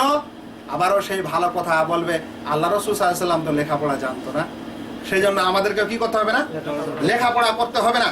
সাহাবায়ে কেরামরা তো লেখাপড়া করতো না, সেই কারণে আমাদেরকেও লেখাপড়া করতে হবে না। বলছে তাহলে ইসলাম শিখবো কিভাবে? বলে ডাইরেক্ট এরকম ইমামের কাছে যাওয়ার পর দু চারটা যেগুলো জিনিসের প্রয়োজন সেগুলো শিখে নিল, হয়ে গেল, আর অন্য কিছু পড়ার দরকার নেই। সেই কারণে আশ্চর্য লাগে, স্বয়ং আমার সঙ্গে অনেক মানুষের বাহাস হয়েছে, বিশেষ করে ফেসবুক ও ইন্টারনেটে। তারা বলে যখন আমরা কোনো বিষয়ের কোনো আয়াতের ব্যাখ্যা তুলে দিই, দেওয়ার পর বলি যে এই আয়াতের ব্যাখ্যা এরকম এবং এটাতে এই গ্রামার রয়েছে, তখন চট করে বলে যে আল্লাহ রাসূল সাল্লাল্লাহু আলাইহি ওয়াসাল্লাম কি গ্রামার জানতেন? সাহাবায়ে কেরামরা কি গ্রামার জানতেন যে আপনারা আমাদেরকে গ্রামার জানতে বলছেন? দেখছেন সূত্রটা কোথা থেকে কোথায় গেছে? তো এগুলো হলো খারেজি মতবাদের বহিঃপ্রকাশ। যারা মনে করে যে আমরা ইলম শিখবো না, আর যারা মনে করে যে আমরা এই আরবি শিক্ষার জন্য যা প্রয়োজন গ্রামারের, যা ব্যাকরণের, যার অসুল ও নিয়ম নীতির, সেগুলো কিছুই পড়বো না, কারণ তারা বিশ্বাস করে যে পড়াশোনার দরকার নেই। তারপরে শোনেন, তাদের কথা হলো যে এই ৪র্থ শত হিজরির পর, ৪র্থ শত হিজরি মানে হিজরতের যে সাল রয়েছে, ৪র্থ শতাব্দী যেটা রয়েছে হিজরতের, তারপরের যুগ থেকে নিয়ে এখনকার সকল যুগগুলা কুফরি ও জাহেলি যুগ। বলবে কিসের কারণে কুফরি ও জাহেলি? বলছে কারণ এই সকল যুগের মানুষেরা তকলিদ করেছে। কি করেছে? তকলিদ করেছে। তকলিদ করেছে কার? তকলিদের সম্পর্কে আমরাও বলে থাকি। অর্থাৎ ইমাম আবু হানিফা, ইমাম শাফি, ইমাম মালিক, ইমাম আহমদ বিন হাম্বলের মাযহাব তৈরি হয়েছে। এরা যারা এগুলোকে মেনেছে তারা সকলে কুফরি ও জাহেলি। মনে রাখবেন, সেই কারণে তাকলিদের বিষয়ে আমরাও বলে থাকি যে যে সকল মানুষ অন্ধভাবে এরকম তাকলিদ করে এই সকল ইমামের এবং দলিল প্রমাণ আসার পরও তার তাকলিদ ছাড়ে না, এই ইমামের ভক্ত ছাড়ে না, বা এই ইমামের নামে যে সিদ্ধান্ত আছে এগুলো ছাড়ে না, ওই লোক মন্দ, এটা আমরা বলি। কিন্তু ওরা একচেটিয়া এগুলোকে কুফরি মনে করে, বুঝতে পারছেন? ওই জন্য কোনো মানুষ যদি বলে যে মাযহাবের তাকলিদ করা যাবে না, তাহলেই ভাববেন না যে এ সালাফি হয়ে গেছেন, আহলে হাদিস হয়ে গেছে। বুঝতে হবে এ তাকলিদ যে ছাড়তে বলছে কি কারণে ছাড়তে বলছে, এবং ওদের তাকলিদ ছাড়া আর আমাদের এই তাকলিদ সম্পর্কে সতর্ক করার মধ্যে কি পার্থক্য? আমাদের পার্থক্য হলো যে একজন আম পাবলিক সে যদি কোনো আলেমের সিদ্ধান্ত মেনে নেয়, বা ও যে দলিল প্রমাণ পড়তে জানে না, সে যদি আলেমের কাছ থেকে গিয়ে সিদ্ধান্ত নেয়, আর ওকে যদি ভুলও সিদ্ধান্ত দিয়ে দেয়, ও বুঝতে না পারে, মেনে চলে দুনিয়াতে, তাহলে আল্লাহ তাআলার কাছে ইনশাআল্লাহ ও ক্ষমাযোগ্য। কিন্তু ওই সকল তাকলিদ ভুল যেখানে একজন মানুষ কোনো ইমামের সিদ্ধান্ত নিচ্ছে কিন্তু তার বিপরীতে দলিল প্রমাণ প্রকাশ হওয়ার পর সেগুলো ছাড়ছে না, কিন্তু কেউ যদি বলে সকল প্রকার তাকলিদি কুফরি ও জাহেলি, তাহলেই হচ্ছে সেটা খারেজি মতবাদ। সেজন্য এরকম মানুষকে দেখবেন ইমাম ও আইম্মার ব্যাপারে চরম বেয়াদবি করে এবং চরম বেয়াদবের কথা বলে, আর মনে হচ্ছে যে তারাও ওর চাইতে বড় আলেম বা বড় ইমাম, এরকম কথা বলে। ইমামের কথা বলবেন চুপ করে উড়িয়ে দিবে, ওরাও মানুষ আমরাও মানুষ। কি বলবে? ওরাও মানুষ আমরাও মানুষ। শুনেন, এদের আর একটি বৈশিষ্ট্য হচ্ছে যে এরা কোরআন হাদিসকে বুঝার ক্ষেত্রে সাহাবায়ে কেরামের বুঝকে প্রাধান্য দেয় না, এবং আইম্মাদের বুঝকেও প্রাধান্য দেয় না। বলবে যে ব্যক্তি আইম্মাদের কথা নিবে, কোনো ইজমা বা সম্মতি নিবে, কিংবা কিয়াসের বিধান নিবে, মাসলাহা মুরসালা নিবে, ইস্তেহসান নিবে, তাহলে এগুলা হচ্ছে তাদের দৃষ্টিতে এরা হচ্ছে মুশরিক ও কাফির, যারা এগুলা মানবে। এগুলা বিশেষ কিছু উসুল, এর ব্যাখ্যা আমি দিচ্ছি না, এগুলা শরীয়তের দলিল প্রমাণ থেকে এই জিনিসগুলি পাওয়া যায়, বা এগুলোর উপরও আমল হয় বিশেষ বিশেষ ক্ষেত্রে। তারা বলেছে কেবল কোরআন ও সুন্নতি দলিল, ইজমা ও কিয়াস দলিল নয়। অথচ আহলুস সুন্নাহর সকল ওলামা এই বিষয়ে একমত যে ইজমা ও কিয়াস বলেও কি আছে, শরীয়তে বিষয় আছে। তবে আহলুস সুন্নাহরা মনে করে যে আকীদার বিষয়ে ইজমা, আকীদার বিষয়ে কিয়াস চলবে না, তবে ফারঈ বিষয়ে কি চলবে? কিয়াস চলবে। কিন্তু তারা বলেছে যে ইজমা ও কিয়াস মানাই যাবে না, যদি কেউ মানে তাহলে সে মুশরিক ও কাফের। তাহলে ইজমা ও কিয়াস মানলেই কি হয়ে যায়? কাফের হয়ে যায়। আজকাল আমরাও বলি কিতাব এবং সহিহ সুন্নাহ, কিতাব এবং সহিহ সুন্নাহ, তখন অনেক ভাই মনে করে যেই কিতাব ও সহিহ সুন্নাহ দাওয়াত দিবে সেই মনে হয় আমার ভাই। কিন্তু আসলে কিতাব এবং সহিহ সুন্নাহর সাথে ইজমা ও কিয়াস আছে, যেগুলো তার শর্ত ও সাপেক্ষ, সেই অনুযায়ী সেটাও মানতে হবে। এই জিনিস যারা অস্বীকার করে তারা কিন্তু আসলে সালাফে সালেহিনের অনুগত নয়, সালাফে সালেহিনের অনুসরণকারী নয়।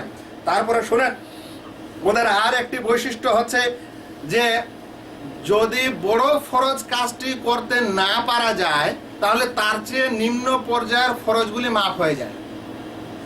মানে উদ্দেশ্য হচ্ছে কি, একটা বড় ফরজ বা বড় কিছু করার জন্য, আর ওইটা করতে গিয়ে আরো অন্য কিছু বাধা হয়ে যাচ্ছে যেগুলো ফরজ ওয়াজিব, বলছে তাহলে এই ছোট ফরজ ওয়াজিবগুলো বাদ, ওই বড়টা করার জন্য এটা করতে হবে। বলছে তাহলে কি করা যেতে পারে? যেমন, তো বলছে যে যেহেতু তাদের এখনো একটা দেশ প্রতিষ্ঠিত হয়নি, এখনো তাদের রাষ্ট্র পরিচালক হয়নি, এটা বড় বিষয়, তাহলে তার আগে পর্যন্ত সে ফরজ কাজগুলি ছেড়ে দিবে, কোনো ব্যাপার না। অনুরূপ জুমা ছেড়ে দিবে, কোনো ব্যাপার না। অনুরূপ মাঝে মাঝে সে দাড়ি শেভিংও করবে, কোনো ব্যাপার না। যে কেন? যে এই কারণে যে একটা বড় কাজ করতে গিয়ে দাড়িটা বাধা হয়ে যায়, তাহলে দাড়িটা শেভ করে দরকার নেই। বুঝতে পারছেন? একটা হলো দাড়ি শেভ করে জানে একজন মানুষ যেটা গুনাহ, তারপরেও করছে বিশেষ বিশেষ কারণে, কিন্তু ও এটাকে বলছে যে বড় কাজ করা যায় না, ওই জন্য শেভ করতে হবে, করে দাও। বড় কাজটার জন্য নামাজ ছাড়তে হবে, ছেড়ে দাও। বড় কাজটার জন্য আর কিছু করতে হয়, ছেড়ে দাও, কিন্তু ওইটার জন্য এটা করা যায়। এটা হচ্ছে তাদের একটি কি নীতি। তাদের আর একটি লক্ষণ হচ্ছে যারা ওদের বিরোধিতা করে তাদের গুম করা যায়। গুম করা বুঝছেন তো এই শব্দটা? এটা আপনারা খুব ভালো করে বুঝেন। গুম করে দেওয়া মানে অপহরণ করে তাকে হত্যা করে দেওয়া। তাই খারেজিদের যারা বিরোধিতা করবে তাদেরকে গুম করে দেওয়া, তাদেরকে অপহরণ করে হত্যা করে দেওয়া তাদের নিকট কি জায়েজ, বরং এটা ওদের বড় নেকির কাজ। ওরা নিজের শত্রুকে কি করেছে? রাস্তা থেকে সরাই দিয়েছে। মনে রাখবেন, তারা এটাও মনে করে তাদের এই আমির শুকরি মুস্তফা সেটা নাকি এই তাদের মাহাদি উল মুনতাজের যে মাহাদি আসবেন সেটা নাকি শুকরি মুস্তফাই হবে, যার নাম একটু আগে শুনলেন। আমি এই তথ্যগুলি নিজে থেকে একটাও বলিনি। এই তথ্যগুলি যেখান থেকে নিয়েছি সেটা হলো আল মাউসু আল মুয়াসসারা ফিল আদিয়ার ওয়াল মাযাহিব। এটি সৌদি আরবের নাদওয়া আল আলামী আল শাবাব আল ইসলামী বলে যে সংস্থা আছে, এই সংস্থার মাধ্যমে একটি ইনসাইক্লোপিডিয়া তৈরি করা হয়েছে দল উপদল মুসলিম এবং অমুসলিমের পরিচয়কে কেন্দ্র করে। ওই বইয়ের প্রথম খণ্ড 338 থেকে 339 নম্বর পৃষ্ঠা এবং ডক্টর নাসির আল আকলের আল খাওয়ারিজ বইয়ের 135 থেকে 136 নম্বর পৃষ্ঠা। তাহলে জামাতুত তাকফির ওয়াল হিজরা হচ্ছে এই যুগের কি খারেজি দল। ওদের আরেকটা দলের নাম হচ্ছে আহলুত তাওকিফ ওয়াত তাবিন, এটাও এই যুগের দল। এই আহলুত তাওকিফ ওয়াত তাবিন কি জিনিস? এই খারেজি দলটা কি? এই খারেজি দলটির নীতি হচ্ছে যে যে কোনো মানুষকে আপনি দুনিয়াতে দেখবেন, মুসলিম দেশ হোক মুসলিম সমাজ হোক, প্রথমে আপনি ওর সম্পর্কে কোনো বিধান দিবেন না, তাকে প্রথমে কাফেরই মনে করবেন। কি মনে করবেন? প্রথমে কাফের মনে করবেন। যতক্ষণে ওর ইসলাম প্রকাশ না পায়, ওর ইসলাম স্পষ্ট না হয়, যতক্ষণে ওর ইসলাম স্পষ্ট না হয় ততক্ষণ পর্যন্ত তাকে কাফেরই ধরবেন। বুঝতে পারছেন? এটা হলো কি আহলুত তাওকিফ ওয়াত তাবিন। কি ধরনের বিষয় এটা? আপনাকে দেখতে পেল, প্রথমে আপনাকে ভাববে যে কাফেরই, অতঃপর ততক্ষণ পর্যন্ত মুসলিম ভাববেন না যতক্ষণ পর্যন্ত আপনার পরীক্ষা না নেওয়া হয়। আপনার কি না নেওয়া হয়? পরীক্ষা না নেওয়া হয়। কেমন করে পরীক্ষা নিবে?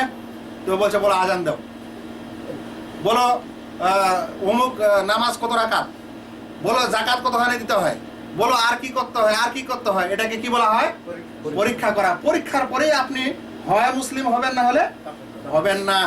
সেই কারণে দুঃখ লাগে আজ যে সকল দেশে এই জিহাদ নামে যা কিছু হচ্ছে, এরকম কিছু ক্লিপ ও ঘটনা আমরা দেখতে পেলাম। দেখে ওয়াল্লাহি যে সময় আমি এগুলো পড়ছিলাম, পড়ে ওই ঘটনাটার সঙ্গে মিলালাম, খারেজি আলামতগুলি তো মিলে গেল। এই আহলুত তাওকিফ ওয়াত তাবিন যে বলা হচ্ছে, যারা মানুষকে প্রথমে কাফের ভাবে, পরীক্ষার পরেই তাকে মুসলিম ভাবে, নচেত ভাবে না। এরকম একটা ঘটনা দেখলাম। রাস্তা দিয়ে ট্রাক যাচ্ছে, ট্রাকের ড্রাইভারকে নিচে নামালো, নামার পর বলছে তুমি মুসলিম? ওরা বলছে হ্যাঁ আমরা মুসলিম। বলে আজান দাও। এখন বন্দুকের নালার সামনে যদি আপনাকে বলে যে আজান দাও, আপনার অবস্থাটা কি হবে? আপনি যদি মুয়াজ্জিন না হন তাহলে তো আজান মুখস্থ থাকে না, বা সরাসরি ওইভাবে বের হবে না। মুয়াজ্জিনও যদি হয়, বন্দুকের নালার সামনে যদি আপনাকে আজান দিতে বলা হয়, কি হবে তখন? আপনার সব শেষ হয়ে যাবে, আপনার বিবেক গুড়ুম। ওই ব্যক্তি আজান দিতে পারছে না, নামাজ কত রাকাত, অমুক রাকাত কত রাকাত বলতে পারছে না, থতমত হয়ে যাচ্ছে। আমি ধরেই নিলাম যে আজানও দিতে পারলো না এবং সে বেনামাজিও। তাহলে কি ইসলামে বেনামাজিকে এরকম ডাইরেক্ট হত্যা করার আদেশ আছে? না, তাকে নামাজের বিধান শোনাতে হবে, তাকে বন্দী করতে হবে। ইমাম আবু হানিফা রাহমাতুল্লাহ আলাইহির ফয়সালা অনুযায়ী বন্দী করে জেলে 3 দিন ধরে দাওয়াত দাও, তওবা করো, তারপরে যখন না হয় তখন শাস্তি দাও। তো আমরা একজন মানুষকে রাস্তায় ধরে নিলাম, তুমি মুসলিম না? মুসলিম না? ও বলছে হ্যাঁ আমি মুসলিম। অথবা সে বলতে পারে আমি নামাজ পড়ি না, বা পড়ি, বা কিছু পড়ি না। এই কারণে আজান দিতে পারলো না, সাথে সাথে চট করে গুলি করে 3 জনকে হত্যা করে দিল। কারণ তারা পরীক্ষায় কি করতে পারলো না? পাস করতে পারলো না। এটা হলো খারেজিদের আলামত না। ওয়াল্লাহি একজন মানুষকে, একজন কাফেরকে আপনি হত্যা করতে পারেন না যতক্ষণ পর্যন্ত আপনি তাকে ইসলামের কি না দেন, দাওয়াত না দেন। শুধু দাওয়াতই না, দাওয়াত দেওয়ার পর সে যদি দাওয়াত না মানে, তো আল্লাহ বলছেন লা ইকরাহা ফিদ্দিন, দিনের ব্যাপারে কোনো জবরদস্তি নেই। আপনি আবারও তাকে বুঝান, আবারও তাকে বুঝান, আবারও তাকে বুঝান। কিন্তু এই খারেজি দলের নিয়ম হলো, আপনি প্রথম পরীক্ষায় ফেল, বন্দুকের নালার সামনে আপনার কতখানি চলবে। আর যখনই আপনি ফেল হয়ে গেলেন, আপনি সাথে সাথে দুনিয়া থেকে বিদায় নিলেন। তবে ভাববেন, যদি এরকম মানুষ আপনাকে কোনোদিন হত্যা করেই ফেলে, তাহলে সুসংবাদ রয়েছে সেই ব্যক্তির জন্য যে তাদেরকে হত্যা করে, না হলে তাদের মাধ্যমে হত্যা হয়ে যায়। চলুন আমরা আরো দেখি এই খারেজি সম্প্রদায়ের আরো কিছু কথা। এরকম লোকেরা, এই আহলুত তাওকিফ ওয়াত তাবিন, এরকম লোকেরাই কথার মানের দ্বারা মানুষকে কাফের মনে করে। এই প্রকার লোকই মুসলিম সমাজের পুরো সমাজটাকে জাহেলি ও তাকফিরি সমাজ বলেছে। এবং এরকম লোকেরা, বেশিরভাগ লোকেরা সাইয়্যিদ কুতুবের কথা নেয়। আমি একটু কোটেশন তার পড়ে শোনাবো আপনাদেরকে। এরকম লোকেরা আসমা ও সিফাতের ব্যাপারে, যখন আসমা ও সিফাত যে তাওহীদ, এই তাওহীদের ব্যাপারে, আসমা ও সিফাতের তাওহীদের ব্যাপারে যখন কথা হয়, তখন তারা বলে এগুলো কোনো বড় ব্যাপার না, এগুলা ছোট জিনিস, এগুলোর ব্যাপারে আলোচনা করে কোনো লাভ নেই। আসল কথা হচ্ছে এই আমাদের সমাজ জাহেল হয়ে গেছে, কাফের হয়ে গেছে, এগুলাকে কিভাবে ফেরানো যায়। আর আল্লাহর তো মানে হাকেমিয়াত, যে বাদশাহী করার জন্য রাষ্ট্র পরিচালকের তৌহিদ বলে এক তৌহিদের তারা প্রকার বের করেছে। শুনেন তারা কিভাবে সৈয়দ কুতুব সে এই মুসলিম সমাজকে কাফের বলেছে বা জাহেল বলেছে, একটু শুনেন। বলছেন লাকাদ ইস্তাদার জামানু কা হাইয়াতি ইয়াউমিন জা হাদা দ্বীন আল বাশারিয়া বিলা ইলাহা ইল্লাল্লাহ। বলছেন এই যুগটা, ওই জামানাটা ঘুরে আবার ওই দিকে চলে গেছে যেই সময়ে রাসূল সাল্লাল্লাহু আলাইহি সাল্লাম এসেছিলেন। রাসূল সাল্লাল্লাহু আলাইহি সাল্লাম যে সময় এসেছিলেন ওই সময় যুগটা কি ছিল? জাহেলি ও কাফের যুগ ছিল, ওরকম হয়ে গেছে। বলছে ফাকাদ ইরতাদাতিল বাশারিয়াতু ইলা ইবাদাতিল ইবাদ ওয়া ইলা জুরিল আদিয়ান। বলছে পুরো মানব জাতি বান্দার ইবাদতের দিকে ফিরে গেছে, মানে এই যুগের মানুষেরা। বলছে আল্লাহর ইবাদত করে না, কার ইবাদতে গেছে? মানুষের ইবাদতে। ওয়া নাকাসাত লা ইলাহা ইল্লা আন লা ইলাহা ইল্লাল্লাহ, আর লা ইলাহা ইল্লাল্লাহ থেকেও ফিরে গেছে। ওয়া ইন দাল্লা ফারিকুম মিনহা ইউরাদ্দিদু আলাল মাআদিন লা ইলাহা ইল্লাল্লাহ। যদিও কিছু মানুষ মিনারায় লা ইলাহা ইল্লাল্লাহ বলছে, মানে মিনারায় যদিও লা ইলাহা ইল্লাল্লাহ মানে আজান চলছে, তবুও এই সকল লোকেরা ইসলাম থেকে কি হয়ে গেছে? বের হয়ে গেছে, ফিরে গেছে। দুনাই ইউদরিকা মাদলুলাহা, এরা আজান দিচ্ছে কিন্তু আজানের মানে বুঝে না। ওয়া দুনাই ইয়ানি হাদাল মাদলুল ওয়া হুয়া ইউরাদ্দিদুহা। বলছে এই কথা, এই আজানের উদ্দেশ্য না বলে তারা উচ্চারণ করছে। বলছে আল বাশারিয়াতু বিজুমলাতিহা, বলছে পুরো মানব সমাজই কি হয়ে গেছে? কাফের হয়ে গেছে। তারপর বলছেন বিমা ফিহা উলাইকাল্লাযিনা, এই মানব সমাজের মধ্যে ওরাও যারা এই মিনারায় মানে পূর্ব দিগন্তে ও পশ্চিম দিগন্তে এই মিনারায় আজান দিচ্ছে, তারাও বলছে যে এটার কোনো মানে নেই, এটার কোনো অর্থ নেই, বুঝে না, এরকম করছে। তারপরে বলছে ওয়া হাউলাই আসকালু ইসমান ওয়া আশাদ্দু আযাবান ইয়াউমাল কিয়ামা, এই লোকেরা কিয়ামতের দিনের সবচেয়ে বেশি আযাবের মুস্তাহিক, মানে আযাবের হকদার। কারা? এই যুগের সমাজের প্রত্যেক ওই মানুষ যারা কি করছে? মিনারায় আজানও দিচ্ছে কিন্তু লা ইলাহা ইল্লাল্লাহ বুঝছে না, করছে না। এরা সকলে লা ইলাহা থেকে ফিরে গেছে, আল্লাহর ইবাদত থেকে ফিরে গেছে, যদিও তারা আজান দিচ্ছে। তারপর শুনেন, তারপর বলছেন যে লিআন্নাহুম ইরতাদ্দু ইলা ইবাদাতিল ইবাদ মিন বাদে মা তাবায়্যানাল হুদা, কারণ এরা আল্লাহর ইবাদত থেকে বান্দার ইবাদত দিকে ফিরে গেছে। ওয়া মিন বাদে আন কানু ফি দীনিল্লাহ, আল্লাহর দ্বীনের থাকার পর এই দিনে ফিরে চলে এসেছে। দেখুন তাফসীর দালাইল কোরআন দ্বিতীয় খণ্ড 1057, 1058 এবং তৃতীয় খণ্ড 1255 এবং 1218-19। বুঝতে পারছেন ভাই? তারপরে আরো বলছেন যে ইন্নাহু লাইসা আলা ওয়াজহিল আরদিল ইয়াউম দাওলা মুসলিমা, বলছে আজ এই জমিনের বুকে কোনো মুসলিম দেশ নেই। কি নেই? কোনো মুসলিম দেশই নেই। ওয়ালা মুজতামা মুসলিম, আর না মুসলিম সমাজ আছে। কায়দাতুত তাআমুল ফিহি হিয়া শরিয়াতুল্লাহ ওয়াল ফিকহুল ইসলামী, যেখানে আল্লাহর শরীয়ত এবং ইসলামী ফিকহের মাধ্যমে তাদের সঙ্গে লেনদেন করা হয়। জালালুল কোরআন 4th খণ্ড 2122 নম্বর পৃষ্ঠা। তাহলে এই সকল কথার মাধ্যমে উদ্বুদ্ধ হয়েছে এই খারেজি দল এবং এই জামাত আহলুত তাওকিফ ওয়াত তাবেঈন, যারা পুরো সমাজকে আসলে জাহেলি ও বর্বর সমাজ ও কুফরি সমাজ মনে করে নিচ্ছে। নেওয়ার পর তারপরে সেই কুফরি সমাজের বিরুদ্ধে তারা কি করছে? বিদ্রোহ করছে এবং সেই দেশের পরিচালকের বিরুদ্ধে বিদ্রোহ করছে। আমি তাদের বৈশিষ্ট্যগুলি বলার পর একটা লাস্ট বৈশিষ্ট্য বলে দিতে চাই। সেটা হলো আজকালকার যুগের খারেজিরা বিশেষ করে সৌদি আরবকে টার্গেট করে। বিশেষ করে কাকে করে? সৌদি আরবকে টার্গেট করে এবং সৌদির বাদশাদেরকে কাফের বলে, সৌদির ওলামাদেরকে দরবারি ওলামা বলে, আর যারা সৌদি আরবে চাকরি করছে আলেম ওলামা তাদেরকেও কি বলছে? দরবারি আলেম। কেন সৌদি আরবের মানে দেখেন খারেজিদের ওই সূত্র যে সময় আলী ও মুআবিয়া রাদিয়াল্লাহু তাআলা আনহু দেশ পরিচালনা করছেন, এরকম সুন্দর ও ভালো জান্নাতের সুসংবাদ প্রাপ্ত আলী রাদিয়াল্লাহু তাআলা আনহুকে তারা যদি কাফের বলতে পারে, তাহলে এই যুগের কোনো মানুষকে কাফের বলতে সমস্যা আছে? সমস্যা নেই। তাই আজ বিশ্বের মধ্যে যেই দেশটাতে সবচেয়ে বেশি ইসলামের আইন ও নিয়ম অনুযায়ী চলাফেরা হয়, সেটাও তাদের নজরে কি? কাফের। ওই যুগের সবচাইতে ভালো দেশ পরিচালকও কাফের, এই যুগের সবচেয়ে দেশ ভালো পরিচালকও কি? কাফের। শুধু তারাই কাফের না, বরং তাদের সকল আলেম ওলামা কাফের। আর যারা ছোট মোটো চাকরি করছে বেচারারা বাংলাদেশ থেকে এসে, ভারত থেকে এসে, ওদেরকেও কি? ওরাও কাফের, ওরাও দরবারি আলেম। তো কেন সৌদি আরব ইসলামিক দেশ সেই কথা আমি এখন বুঝাতে চাচ্ছি না, প্রয়োজন অন্য সময় বোঝানো যাবে। কিন্তু এটাই হলো খারেজিদের বৈশিষ্ট্য। সৌদি ওলামাদের উপর রাগের সবচেয়ে বড় কারণ হলো যে ভাই খারেজি সম্প্রদায়কে জানা না জানার বিষয়টি হচ্ছে আকীদার সাথে। কার সাথে? আকীদার সাথে। আকীদা স্ট্রং এবং আকীদার পুঙ্খানো জিনিস শেখানো হয় এই সৌদি আরবের ওলামার মাধ্যমে। নচেত আমাদের দেশের হুজুরেরা বিরাট সংখ্যায় আছে, যাদের বড় বড় মাদ্রাসা আছে এবং যাদের বড় ধরনের আন্দোলন হয়, জীবনে একটা খারেজির আলোচনা শুনেছেন তাদের মুখে? তারা তো নিজের মাযহাব এবং নিজের ইমামকে নিয়ে পড়ে আছে। একটা মাসলাকে নিয়ে, যেটা একটা মুস্তাহাব মাসলা, সেটাকে নিয়ে বাহাস মুবাহাসা করে একেবারে যেন জমির মাথায় তুলে নিচ্ছে। আর এক প্রকার সম্প্রদায় আছে, তারা ফজিলত ছাড়া কিছুই বুঝে না। খারেজি সম্প্রদায়ের কথা কে বলে? আরেক প্রকার সম্প্রদায় আছে যাদের কথা আসছে একটু পরে বলছি। কিন্তু তাই বলছিলাম যে সৌদি ওলামাদের পিছনে লাগার কারণই হচ্ছে এই যে সৌদি ওলামারা তাদের এই সকল আকীদার পুঙ্খানু ব্যাখ্যা এবং খণ্ডন করেছে। সেই কারণে তাদের উপর রাগ। একটু আগে বলেছিলাম যে যারা তাদের বিরোধিতা করবে ওরাও হোক। এবার চলুন, খারেজি কেন জন্ম হয়, খারেজি সম্প্রদায় জন্ম কেন নেয়, এর যদি ব্যাখ্যা বিশ্লেষণ দেখতে যান যে সমাজে কেন খারেজি মানুষ জন্ম নেয় বা এই যুগে কেন বিশেষ করে খারেজি সম্প্রদায় জন্ম নিচ্ছে, তাহলে সব কারণগুলোর মাথায় একটা কারণ আছে। সেই কারণ হলো যে এমন কিছু মানুষ, ইসলাম প্রিয় মানুষ দুনিয়াতে আছে, যার কাছে ইসলামের সঠিক জ্ঞান নেই, তবে ইসলামের দুর্দশা দেখে তার অন্তর বলছে যে না, আমাকে এই ইসলামের মধ্যে চেঞ্জিং করা দরকার।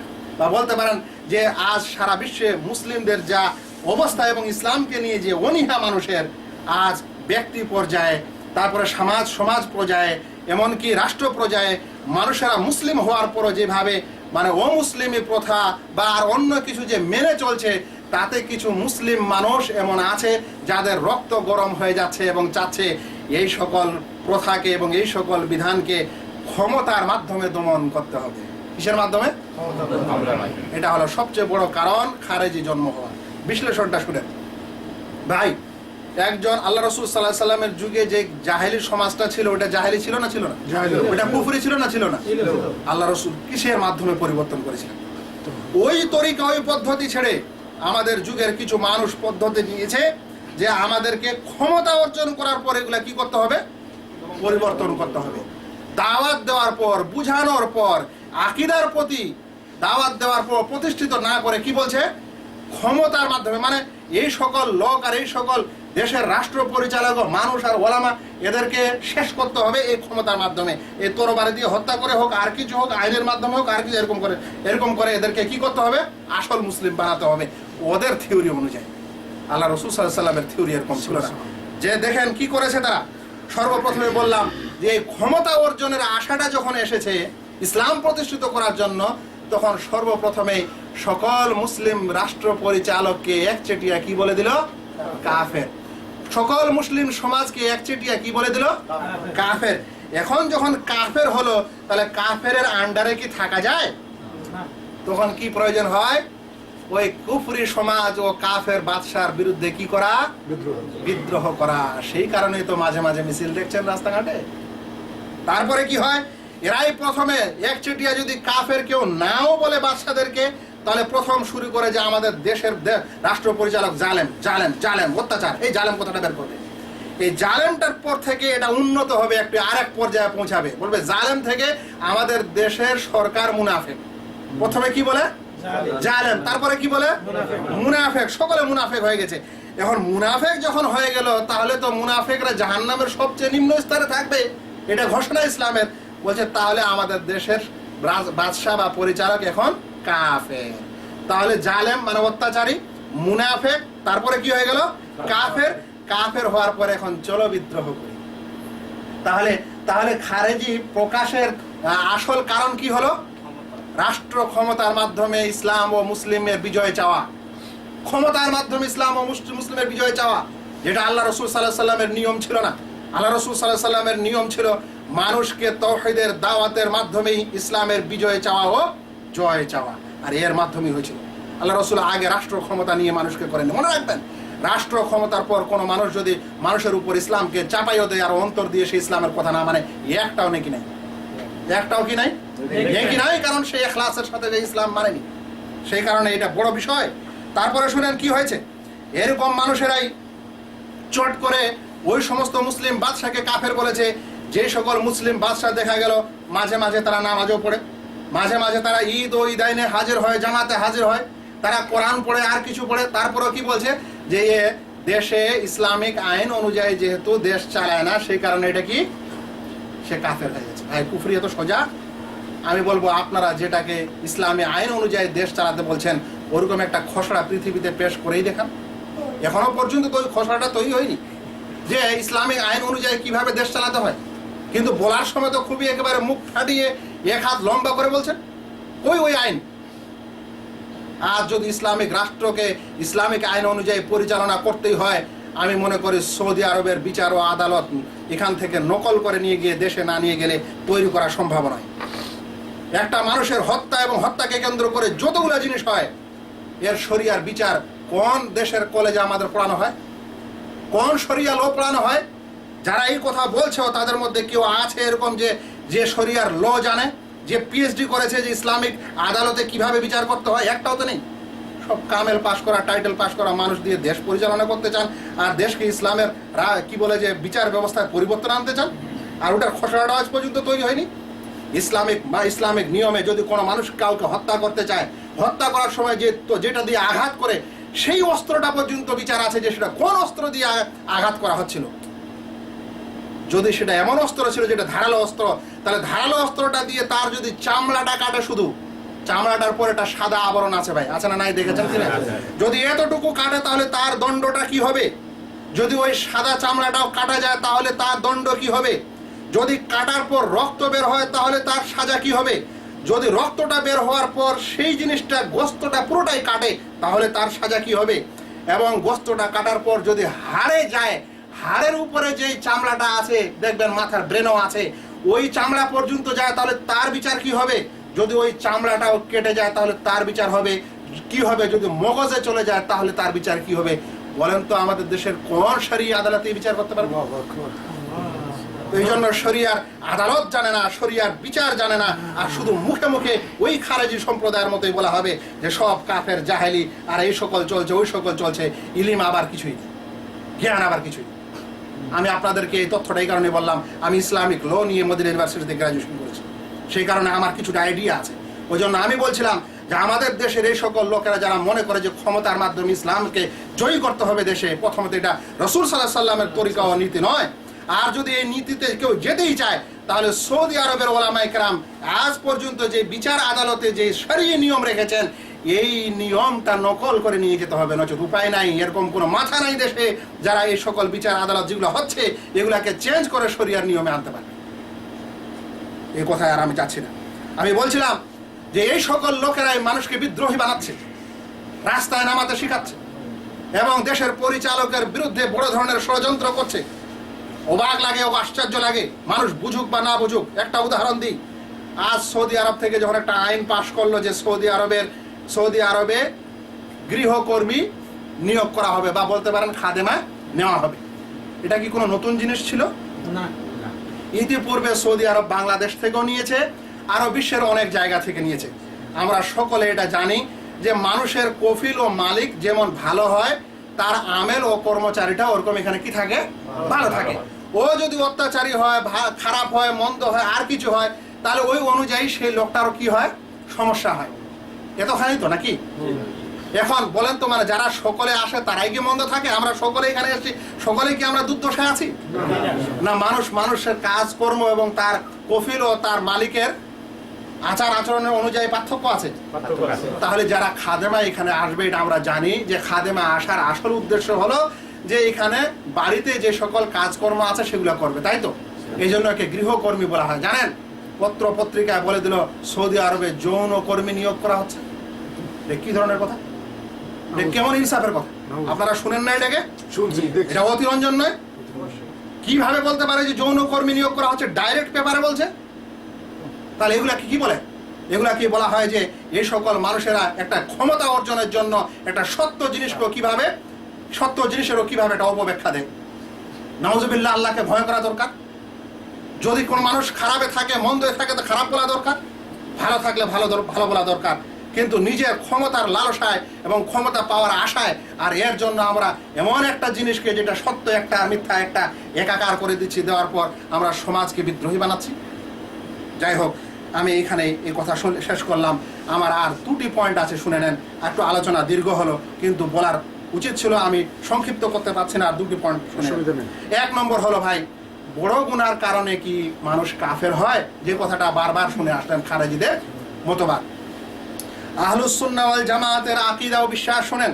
ইমাম তাহাবী, যিনি খুবই একজন মুহাদ্দিসও এবং একজন ভালো আকীদার পণ্ডিত, তিনি বলছেন, ওয়ালা নুকাফিরু আহাদাম মিন আহলিল কিবলাতি বিযামবিন মা লাম ইয়াস্তাহিলহু। বলছে আমরা আহলে কিবলাকে, মানে যারা কিবলাকে সামনে করে কি পড়ে, নামাজ আদায় করে, এরকম ব্যক্তিকে আমরা কোনো গুনাহের কারণে কাফের বলি না যতক্ষণে সে সেই গুনাহটি হালাল মনে করে না করে।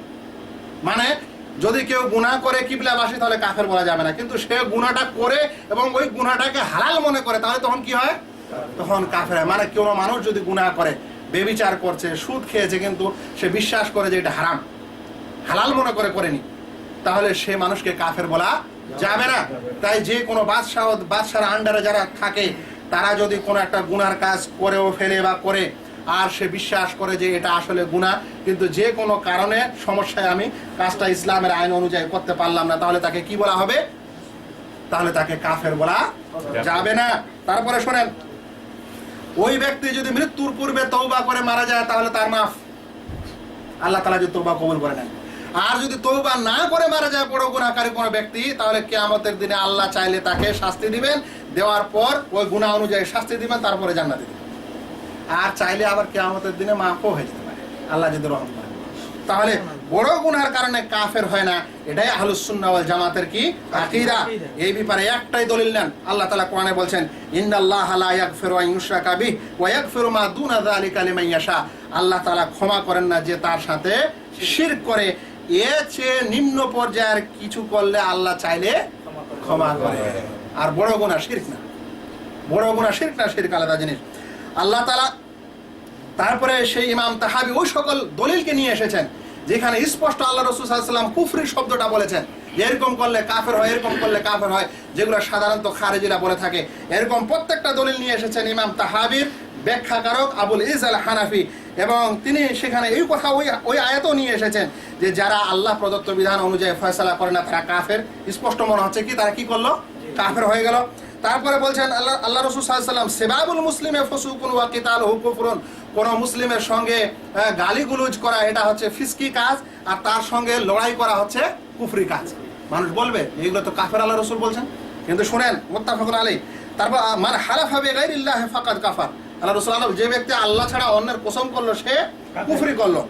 এখন অনেক মানুষ আপনাকে বলবে যে আল্লাহ রাসূল সাল্লাল্লাহু আলাইহি ওয়াসাল্লাম তো বললেন এগুলো কুফরি। ভাই, ওলামায়ে কেরাম এই সকল আয়াত ও দলিল নিয়ে আসার পরে ব্যাখ্যা দিচ্ছেন আবুল ইজ আল হানাফি শারিহুল আকীদা তাহাবিতে বলছেন, কুফরুন দুনা কুফর, এগুলা হচ্ছে এমন কুফরি যেটা বড় কুফরির চাইতে নিম্ন পর্যায়ে। বড় কুফরি কি? যেখানে মানুষ ঈমান পরিত্যাগ করে ইসলাম থেকে বের হয়ে যায়। আর ওর চেয়ে নিম্ন পর্যায়ের কুফরিকে এখানে কুফরি বলা হয়েছে, এটাকে কুফরে মাজাজিও বলা হয়। বুঝা যাচ্ছে? তারপরে বলছেন যে এটা এমন একটা কুফরি যেটা মানুষকে ইসলাম থেকে বের করে না। যদি এই সকল গুনাহের কারণে আসল কুফর হয়ে যেত, তাহলে ওই লোকটাকে ইসলামিক আইন অনুযায়ী কি করতে হতো? হত্যা করতে হতো, কারণ সে ইসলাম থেকে বের হয়ে গেছে। আপনি একটা মুসলিমের সঙ্গে লড়াই করেছেন, তাহলে আপনি কাফের হয়ে গেলেন। কাফেরের শাস্তি কি ইসলামী ব্যবস্থায়? তো সেই কারণে এই সকল কুফরির কথা আল্লাহ রাসূল সাল্লাল্লাহু আলাইহি ওয়াসাল্লাম বলেছেন বটে, কিন্তু এটা আসল কুফরি নয়, এটা হচ্ছে মাজাজি কুফর বা কুফরুন দুনা কুফর, কুফরের চাইতে কম পর্যায়ের কুফর। যেমন আল্লাহ রাসূল সাল্লাল্লাহু আলাইহি ওয়াসাল্লাম বলেছেন, যে লোকের মধ্যে এই 4টি খসলত থাকবে সে মুনাফিক। একটি থাকলো তাহলে মুনাফিকের একটি খসলত থাকলো, যখন সে কথা বলে তখন সে কি করে? মিথ্যা কথা বলে। তাহলে মিথ্যা কথা বললেই কি মানুষ মুনাফিক হয়ে যায়? না। মানুষ ওয়াদা করার পর খেলাফ করলে কি মুনাফিক হয়ে যায়? না। কিন্তু ওর মধ্যে মুনাফিকি খসলত আছে, এটা বুঝায়। আল্লাহ রাসূল সাল্লাল্লাহু আলাইহি ওয়াসাল্লাম একবার আবু যার রাদিয়াল্লাহু তাআলা আনহুকে বললেন যে ইন্নাকা ইমরাউন ফিকা জাহিলিয়া, তুমি এক এমন ব্যক্তি যার মধ্যে জাহেলি লক্ষণ আছে, একটা বিশেষ ক্ষেত্রে বলেছিলেন। তো যাই হোক, জাহেলি লক্ষণ আছে, কিন্তু জাহেলি লক্ষণ আছে বলতে এটা মানে যে সে জাহেলি যুগের মানুষ হয়ে গেছে, কাফের হয়ে গেছে। তো তাই কোন মানুষের মধ্যে যদি এই সকল গুনাহের কাজ হয়ে যায় তাহলে তার মধ্যে কুফরি হলো বা ছোট কুফর হলো, কিন্তু আসলে সে কাফের হয়নি। আর লাস্ট পয়েন্টে শুনে নেন, যে কথাটি আমরা বারবার বলছি যে মুসলিম শাসকের বিরুদ্ধে বিদ্রোহ করা ইসলামে নিষেধ, যারা এরকম করে তারা খারেজি। এ সম্পর্কে কয়েকটি হাদিস, 3টি হাদিস মাত্র শোনাই আর একটি কোরআনের আয়াত শোনাই।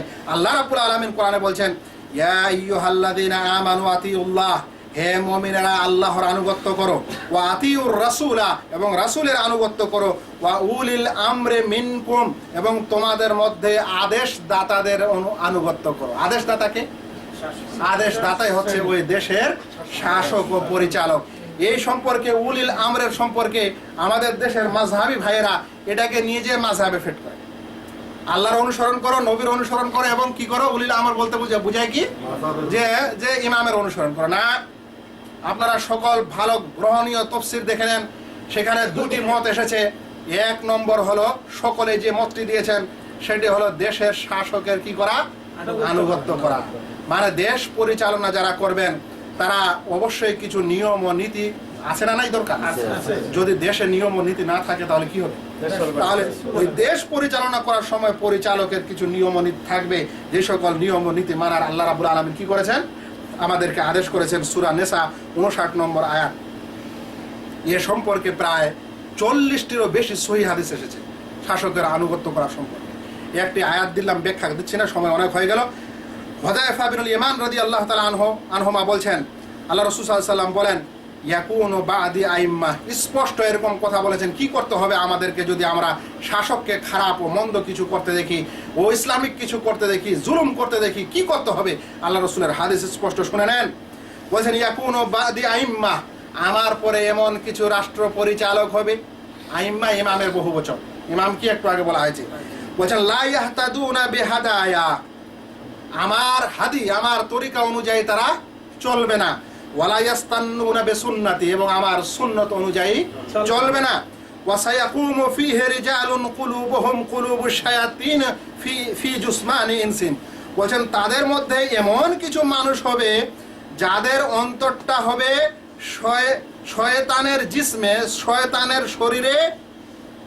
বলছে যে রিজালুন কুলুবুহুম, তাদের অন্তর হবে শয়তানের অন্তর মানুষের শরীরে, মানে মানুষের আকারে শয়তান হবে।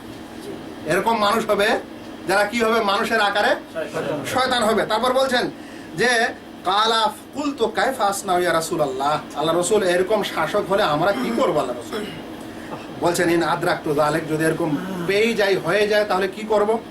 আল্লাহ রাসূল বলছেন, শুনেন, তাসমা ওয়া তুতি'লিল আমির, তুমি ওই আমিরের, ওই আদেশদাতা, ওই প্রধানের কথা শুনবে এবং তার আনুগত্য করবে। ওয়াইন যুরিবা যাহরুক ওয়া উখিদা মালুক, যদি তোমার পিঠে আঘাত করা হয় বা চাবুক লাগানো হয় কিংবা তোমার মাল সম্পদ নিয়ে নেওয়া হয়, ফাসমা ওয়া আতি', তারপরও শুনো, তারপরও আনুগত্য করো। এর চাইতে আর স্পষ্ট কি হতে পারে? হাদিসটিকে ইমাম মুসলিম বর্ণনা করেছেন, সহিহ হাদিস। তারপর আরেকটা হাদিস শুনেন, উম্মে সালামা রাদিয়াল্লাহু আনহা বর্ণনা করেন, আল্লাহ রাসূল বলেছেন, ইয়াকুনু আলাইকুম উমারা তারিফুনা ওয়া তুনকিরুন, এমন আমির, এমন নেতা হবে যাদের থেকে কিছু ভালো জিনিস দেখবে, কিছু খারাপ জিনিস দেখবে। কি হবে তারপর? ফামান আনকারা ফাকাদ বারিয়া, যে ব্যক্তি ওই মন্দকে ইনকার করবে, অস্বীকার করবে, ফাকাদ বারিয়া, তাহলে সে সহি সালামত থেকে গেল। তাহলে কি হয়ে গেল? সে নিরাপদে থাকলো। যে সকল খারাপ আইন দেখতে পাবে সেগুলাকে অন্তর দিয়ে কি করবে? অস্বীকার করবে, মানবে না। তাহলে সে কি হয়ে গেল? মুক্ত হয়ে গেল। মানে মানে মানে কি থেকে? গুনাহ থেকে মুক্ত হলো। ওয়ামান কারেহা ফাকাদ সালেমা, আর যে ব্যক্তি অপছন্দ করলো সেও সালামত থেকে গেল। অন্তর দিয়ে অস্বীকার করলো তাও ঠিক, ঘৃণা করলো তাও ঠিক। ওয়ালাকিন মান রাদিয়া ওয়া তাবা, কিন্তু যে ব্যক্তি ওগুলো থেকে সন্তুষ্ট থাকলো এবং ওগুলো করলো, তার জন্য সমস্যা।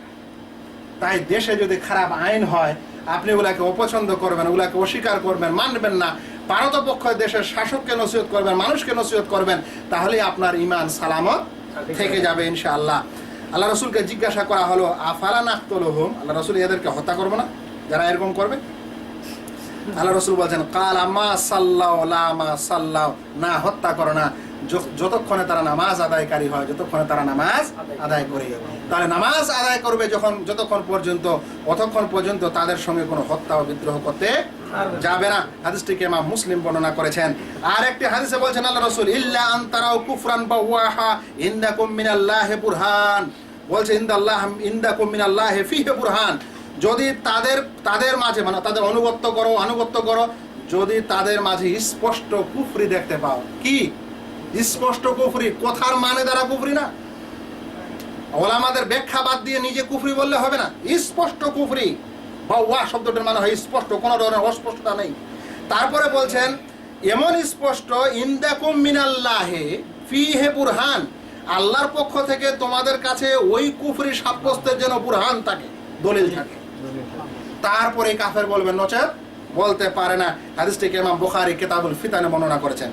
আর লাস্ট হাদিসটি শুনেন আল্লাহ রাসূল সাল্লাল্লাহু আলাইহি ওয়াসাল্লামের হাদিস ইবনে মাসউদ রাদিয়াল্লাহু তাআলা আনহু বর্ণনা করে বলছেন সাতাকুনু আসরা, খুবই গোলযোগ ও ফিতনা হবে, ওয়া উমুরুন তুনকিরুনাহা, এমন কিছু বিষয় হবে যেটা তোমরা অপছন্দ করবে।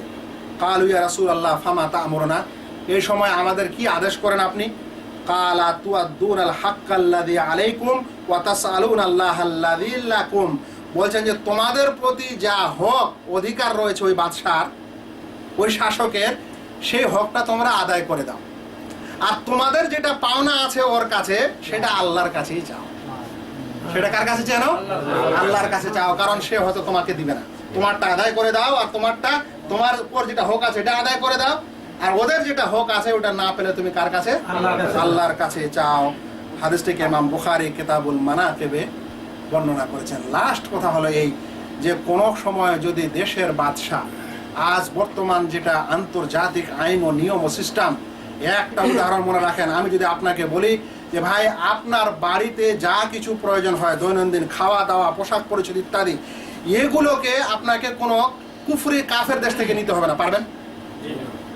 একটা বাড়িকে আপনি পারবেন মুক্ত করতে? তাহলে একটা দেশকে কিভাবে করা যায়? অত সহজ? তাহলে যদি কোনো মানুষ করতেও চায় তবুও অনেক ক্ষেত্রে করতে পারে না। আর এরকম মানুষকে একচেটিয়া কাফের বলা যায় না। মনে রাখবেন, স্পষ্ট কুফরি হওয়ার পরেও ওলামায়ে কেরামের সিদ্ধান্ত, স্পষ্ট কুফরি কাজ কোনো মুসলিম নেতার মাধ্যমে হওয়ার পরও আপনি বিদ্রোহ করবেন না যতক্ষণে আপনি তাকে ওই কুফরি সম্পর্কে জ্ঞান না দিয়ে দেন যে আপনার এই কাজটা কি কুফরি, এটা আপনাকে জ্ঞান না দিয়ে দিতে পারেন ততক্ষণ পর্যন্ত। বলছেন তারপরেও বিদ্রোহ করবে না যতক্ষণ পর্যন্ত তাকে পরিবর্তন করার ক্ষমতা না থাকে। খামাখায় রাস্তাঘাটে নেমে একটু উচ্ছৃঙ্খল এদিক ওদিক কিছু স্লোগান আর এই ব্যানার আর সেই ব্যানার সবকিছু করার পর দেশে একটা অরাজকতা সৃষ্টি করে দিবেন, এটা চলবে না ইসলামে। এই জন্য বিষয়গুলি বুঝার দরকার। আমি আজকের আলোচনা এখানেই শেষ করছি। আলোচনার মধ্যে একটা দিক থেকে গেল কোনোদিন সুযোগ পেলে বলবো, সেটি হচ্ছে এই খারেজিদের যে বিশ্বাস, এই সকল বিশ্বাসের খণ্ডন কোনোদিন করা হবে। আজকে মাঝে মাঝে কিছু কথা এসেছে, খণ্ডন হয়েছে। আল্লাহ তাআলার কাছে আশা করি আল্লাহ যেন আমাদের এই ভ্রান্ত সম্প্রদায়ের আকীদা ও বিশ্বাস থেকে দূরে রাখেন, এদের খপ্পর থেকে যেন দূরে রাখেন, এবং দেশের সেই সকল যেমন আল্লাহ এবং তার রাসূল ও দেশের শাসকের আনুগত্য করার তৌফিক দান করেন। যদি কোনো বিষয়ে এরকম কুফরি ও অকুফরির বিষয়ে চলেও আসে, তাহলে আমরা যেন সাধারণ মানুষ কথা না বলি, বরং যারা জ্ঞানী ও পণ্ডিত এ বিষয়ে তাদের সিদ্ধান্ত অনুযায়ী চলি। ওয়া মা আলাইনা ইল্লাল বালাগ। আসসালামু আলাইকুম ওয়া রাহমাতুল্লাহি ওয়া বারাকাতুহু।